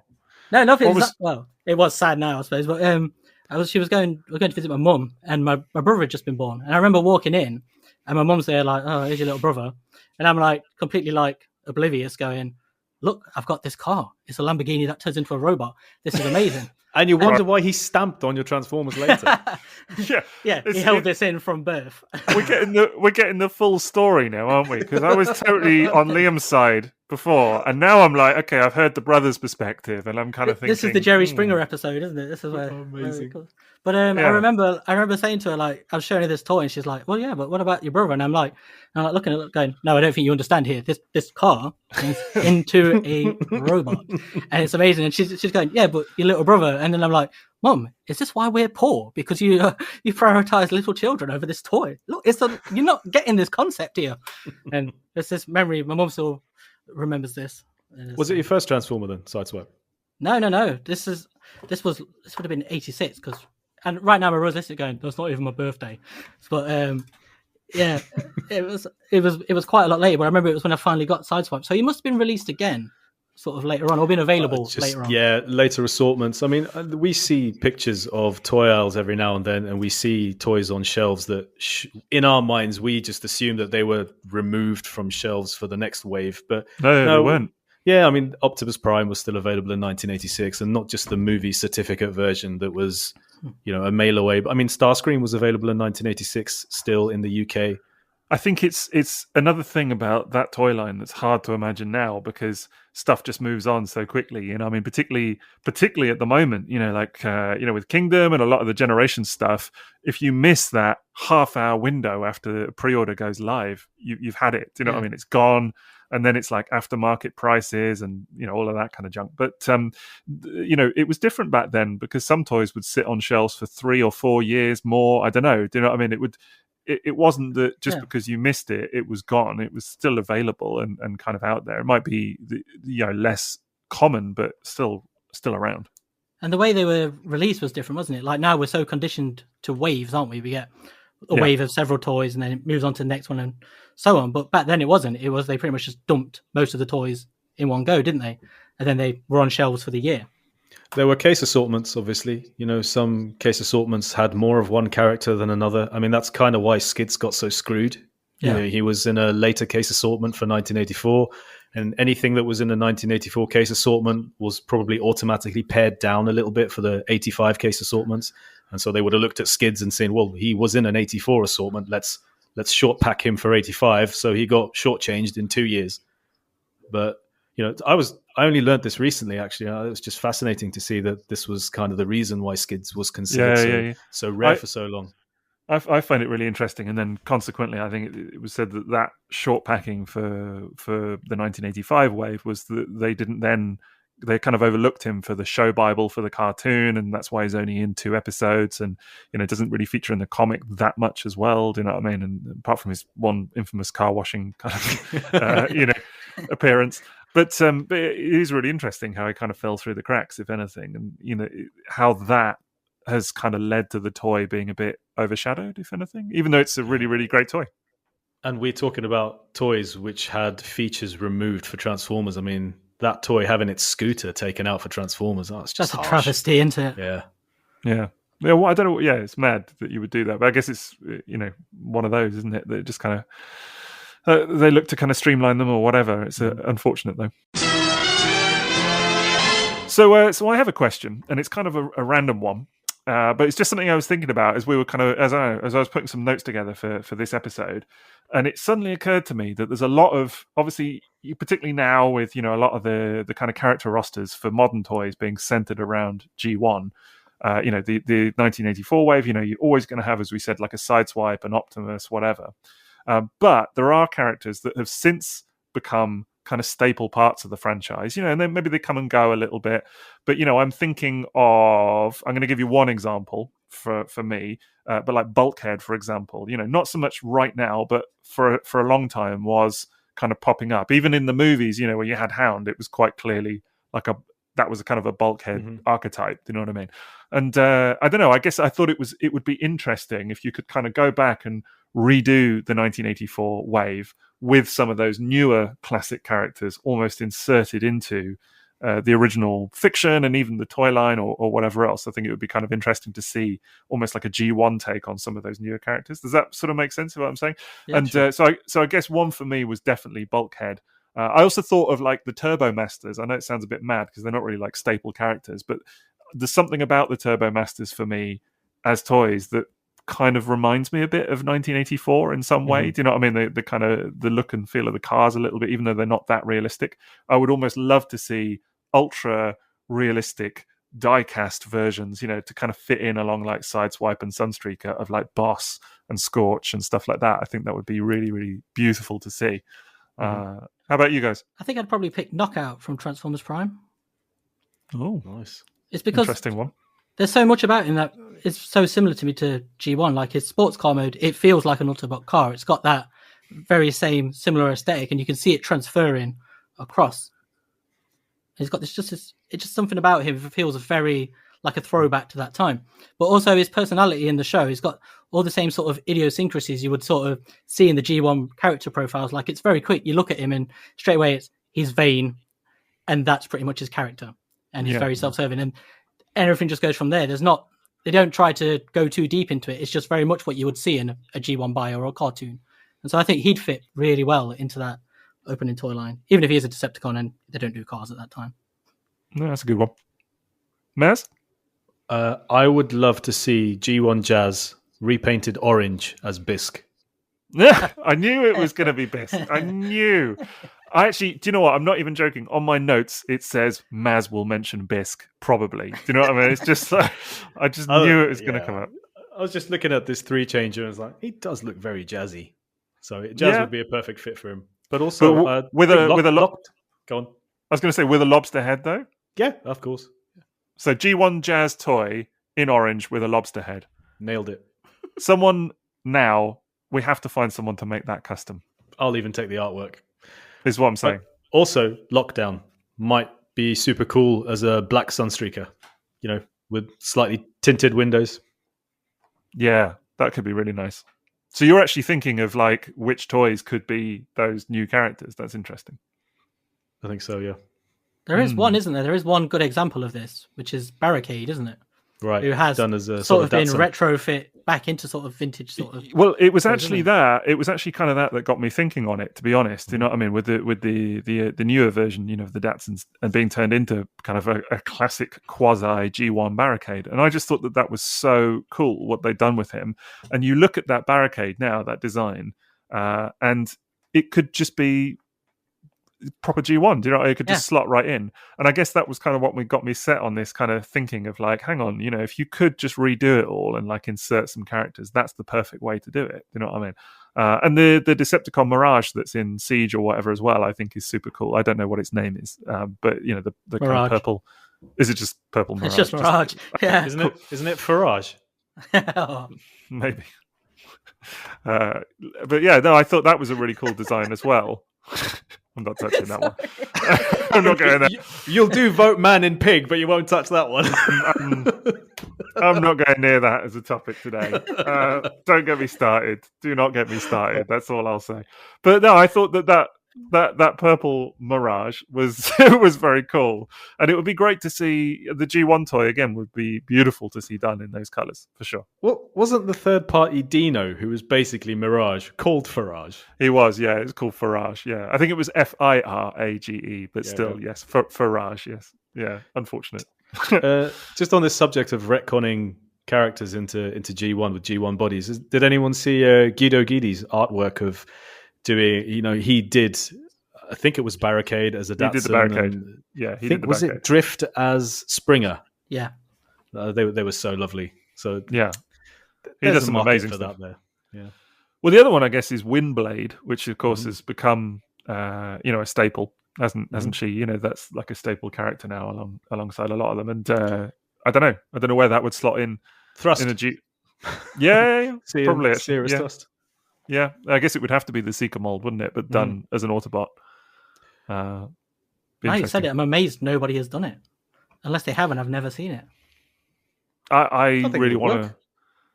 We need to talk to Rock Lord's Rock. You know, we need to talk from Toyfu. You know, we need to talk to him and get some of these customs in his brain, because I'm sure if he's not listening already, maybe he's not. I don't know, but I'm pretty sure once he hears some of these ideas. Having kind of seen firsthand how some of these ideas take hold a little bit in his creative process, I'm pretty sure he'll be thinking to give them a go, which will be quite interesting to see. We now return to the Transformers. We're all quite older fans, so we grew up with these toys. But if for newer fans coming in who are maybe a lot younger than us and are looking back at 1984 for the first time, What about a lot younger? Maybe just younger, like a lot younger. Like just slightly. they're younger. They're younger. That's fine, but a lot younger. Mildly less aged. Yes, exactly. Not quite as seasoned, you might say. That's all. So, well, I had someone on Twitter the other day telling me how they were like born in 2002, and they are now legal to drink alcohol. Yeah. Cool. Moving on. That feels like last week, 2002. Moving on. Are we all collecting our pension after this? Is that what we're all doing? Yeah, God. I need to go and take a nap. So for younger people looking back at 1984 for the first time, what toys would you recommend as an ideal starting point? Something that sort of demonstrates how good that line is. Sixo? I'd probably... It's a really tough one because... I mean, not Ironhide. Let's be clear, right? Like, you know, for as much as I will defend that toy, it's clearly not the one that's going to win people over. So it's got to be something other than that. I guess you're going to want something that is kind of cartoon accurate. Do you know what I mean? Or looks like what people kind of imagine that character does, you know, in their sort of mind's eye or whatever.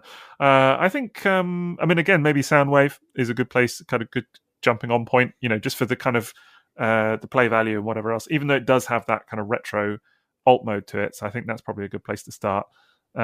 Maybe something like Prowl as well, because I feel like the kind of design of Prowl hasn't updated too much, and it's still a really, really nice toy. You know, it's fairly kind of, it's a police car, you know. So yeah, that might be a good one, I guess. I think for me it would be almost always Optimus Prime would be the one that I would recommend because of the play value, because of the way it looks. It's another one like Prowl that Sixo mentions. Hasn't really altered a lot in what the vision of Prime is. A red truck with a grey trailer, which turns into a base, lots of features, lots of play. In a way, it's almost setting them up to maybe not be as impressed with some of the other things that G1 has to offer. You know, would they ever be satisfied with a Bumblebee Minibot if Optimus Prime was the first G1 Transformer they experienced? But also, maybe a slightly controversial choice would be Megatron, because Megatron is so of its time. It's so G1 and so vintage 80s toy that it would really make them understand what the toys of that era were like and what it is about them that has endured. Well, not a lot of Megatrons have endured, regrettably. It's very unique, isn't it? Yeah, Megatron is kind of almost like a I want to say like a watershed or something. It's kind of like if you can get past this and accept it for what it is, then you're in G1. You know, you're cool with it. You know, You're in the club. Yeah, exactly. Do you know what I mean? It's not that there's any, not that there's any criteria, but it's just you've got to kind of love designs like Megatron to really kind of get on board, I suppose, don't you? And I do love Megatron. It's a toy, especially the reissue. One of the reissues from eHobby, a toy that I can pick up and repeatedly transform and enjoy. Yeah. I love how it compacts together into, not necessarily, I'm not enthusiastic about firearms, but I really respect how well it achieves what it set out to do, which is a compact firearm, which is a lot more weighty than it has any right to be. And then it turns into a robot, which is not particularly screen accurate. But, you know, with the vintage Megatron, the legs were not ratcheted the same way the reissue ones are. So you could actually close the legs to the point where he doesn't look like he has the widest hips of any robot, but they actually do stand quite slim, and he looks reasonably well proportioned. And I've always really liked that toy, and I like Megatron toy generally and how it transforms, and I do enjoy playing with the reissue one that I have. So I have multiple, like you, I have multiple of the reissues, the black version or whatever as well. I actually really don't mind the ratcheted hips. I kind of like it. I mean, yes, he does look a bit like he couldn't stop a pig in an alleyway, but still, it's not a bad thing at all. Like it just, it really works for me. I don't mind it. I think there is a kind of a way of positioning it that it looks all right. I just can't get past that image now. That's all I can see. It's frozen me. I feel like I need to. It's just a pig running into Megatron's trigger crotch. Have I ruined that toy for you now? That's incredible. It's just a But, pixel. I think there is a way of posing it, even with the kind of harsher ratchets or whatever, that it looks okay. Do you know what I mean? But it's still a wonderful toy. The Megaplex version I adore as well. With the blue inner legs, I just think is perfection. Yeah, Lovely. you wouldn't think that toy without chrome would be as impressive, but it really is. It's a really lovely version. I also do love, and I know you weren't so keen, Maz, but I love is it the Chronicle version, which is actually the original red, the G1 classic Megatron color scheme, but with just, plastic, grey plastic, not with chrome. I have that one and I like that one as well. I love the colors because that's what Goodbye Megatron looked like. It was the grey with the red inner legs, but that was the first occasion I ever experienced the ratcheted legs, and I realized I couldn't pose him the way I posed my vintage Megatron. So that was a disappointment. That's what I've attached to it. But if I were to own it again, I'd manage those expectations. But that is a nice looking version. Agreed. Yeah, I think I have the four of them. I have the original reissue, the Chronicle one with the flat, with the flat plastic without the chrome. I have the Megaplex and the black one. I think, and all four of them are stunning. I think. Yeah. I think I'd probably pick Jazz of all of them. I think it's a very quick and easy demonstration of what that toy line is. It's a sports car, turns into a robot very quickly, the standard car transformation. It's got all the, the real deco as well, hasn't it? Mm-hmm. Which they didn't license. They just used, didn't they, without asking? Correct. Which I've always found fantastic. And I think that's such a striking element of those first couple of years of Transformers cars, where they've got those real details. Sort of like Smokescreen with all of his racing livery and stuff on. I just think even if it is Martini. Martini. Is that not what the Ewoks say? Not the Ewoks. What the Jawas? Is it not Martini? Maybe. Did they collect Transformers? I don't know. They had a lot in their little sand scroller, didn't they? But no, Jazz is a good shout.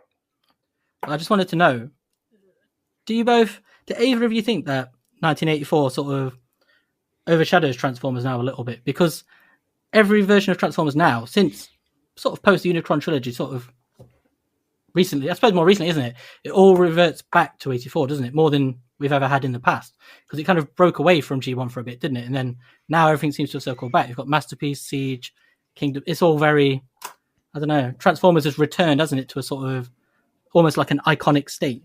Does that make sense? I know what you mean, and I think when new toy lines do those same characters again, there's definitely very little interest for me.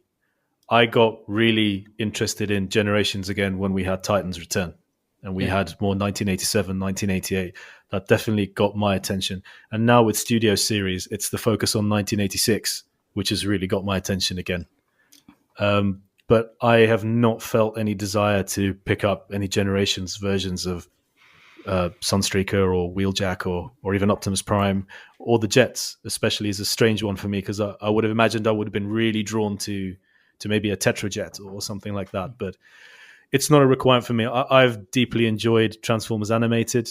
For a while there, I was really into the Bayformers as well. So it's not a requirement for me, definitely, that Transformers constantly refers back to 1984.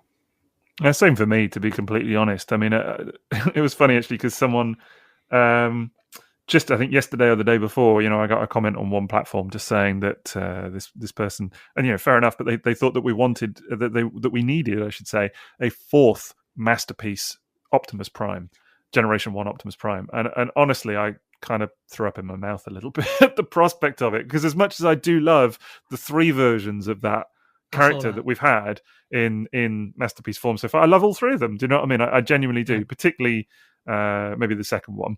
But it's God, just you don't have to keep redoing those same characters. I think, and a bit, a bit like you said, Maz. I think if it'll be interesting to see what happens after War for Cybertron. Now, what they go on to. I think if they come back to doing the classic Optimus Prime and Prowl and all of those guys, I think a lot of people would be a bit turned off by it, frankly. Yeah, I mean, how many primes would they have, if they were keeping up with all the primes, how many would they have bought in the last 3 years? Yeah, exactly. And I think there's only... I've bought a lot, can confirm. Yeah. Well, this is it. And I think, G1 has its place, and it's nice that they do come back to it occasionally and kind of give it the nod. I can understand why people get a bit feel like it's a bit oversaturated at times as well. Do you know what I mean? And I think, like you said, Maz, it's not even that it needs to move away from G1 wholeheartedly. It's just that actually there's a lot of G1 that hasn't been re-explored, and that they could do different stuff. For a while it was Headmasters, and that was cool. But, there's even later stuff. I mean, there's Pretenders, only got a brief nod. Do you know what I mean? So there's a lot out there that could be inspiration. You've had modern versions of stuff like Punch Counter Punch, which was really well received. So that was great. And they are doing some of that now. So that's cool. But I think it'll be interesting to see where they move to next. I think if they just go back to doing that initial 1984 characters again, yeah, I think it'll be a bit of a kick in the teeth for people. Because it does feel like that, doesn't it? It's not just in Generations and sort of collector lines, even in sort of like the evergreen toy lines that they chuck out, the very cheap ones. They're all very sort of 1984 based, and then you've got like Cyberverse. The whole cartoon is very sort of, again, Generation 1 styled, isn't it? And they sort of stopped where we had like car robots in the Unicron trilogy and Prime, things like that. They've kind of just reverted to an almost default mindset of very Generation 1 inspired characters.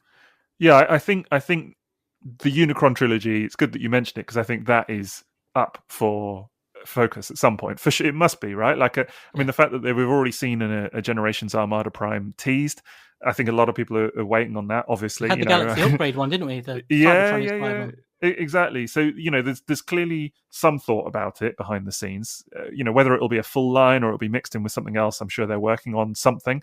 But I think that would be... I kind of feel like if they don't do that at some point, there might be rioting in the streets from some of the younger fans. Do you know what I mean? That are kind of like, that's what they want to see now. And, I'm sure not everybody, but certainly a lot of people. And I think it'll be fascinating to see what they do with it, for sure. But I think, it'll be good to kind of mix it up a bit.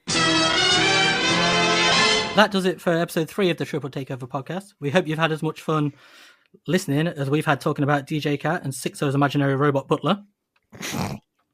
Not really a thing, by the way, just to kind of clarify. Sorry to destroy, any kind of aspirations people might have about my private life, but no robot butler. Don't listen to him. It's totally real. It's not a robot. It's Optimus Prime in white gloves. So, yeah, but thank you for listening, and thank you for all your support on social media. It's been quite fantastic, hasn't it? All the engagement we've had. And we recently passed 500 followers on our Twitter page, which you can, follow if you don't already. Sixo, where can people find you? Well, I'm on YouTube. I'm on Twitter, Facebook, and Instagram, all at SixoTF, SIXOTF, and that's on all those platforms. Maz? I'm on Facebook, Twitter, and Instagram at TFsquareone. Okay, and you can find me on Instagram, Facebook, Twitter, all under Toybox Soapbox.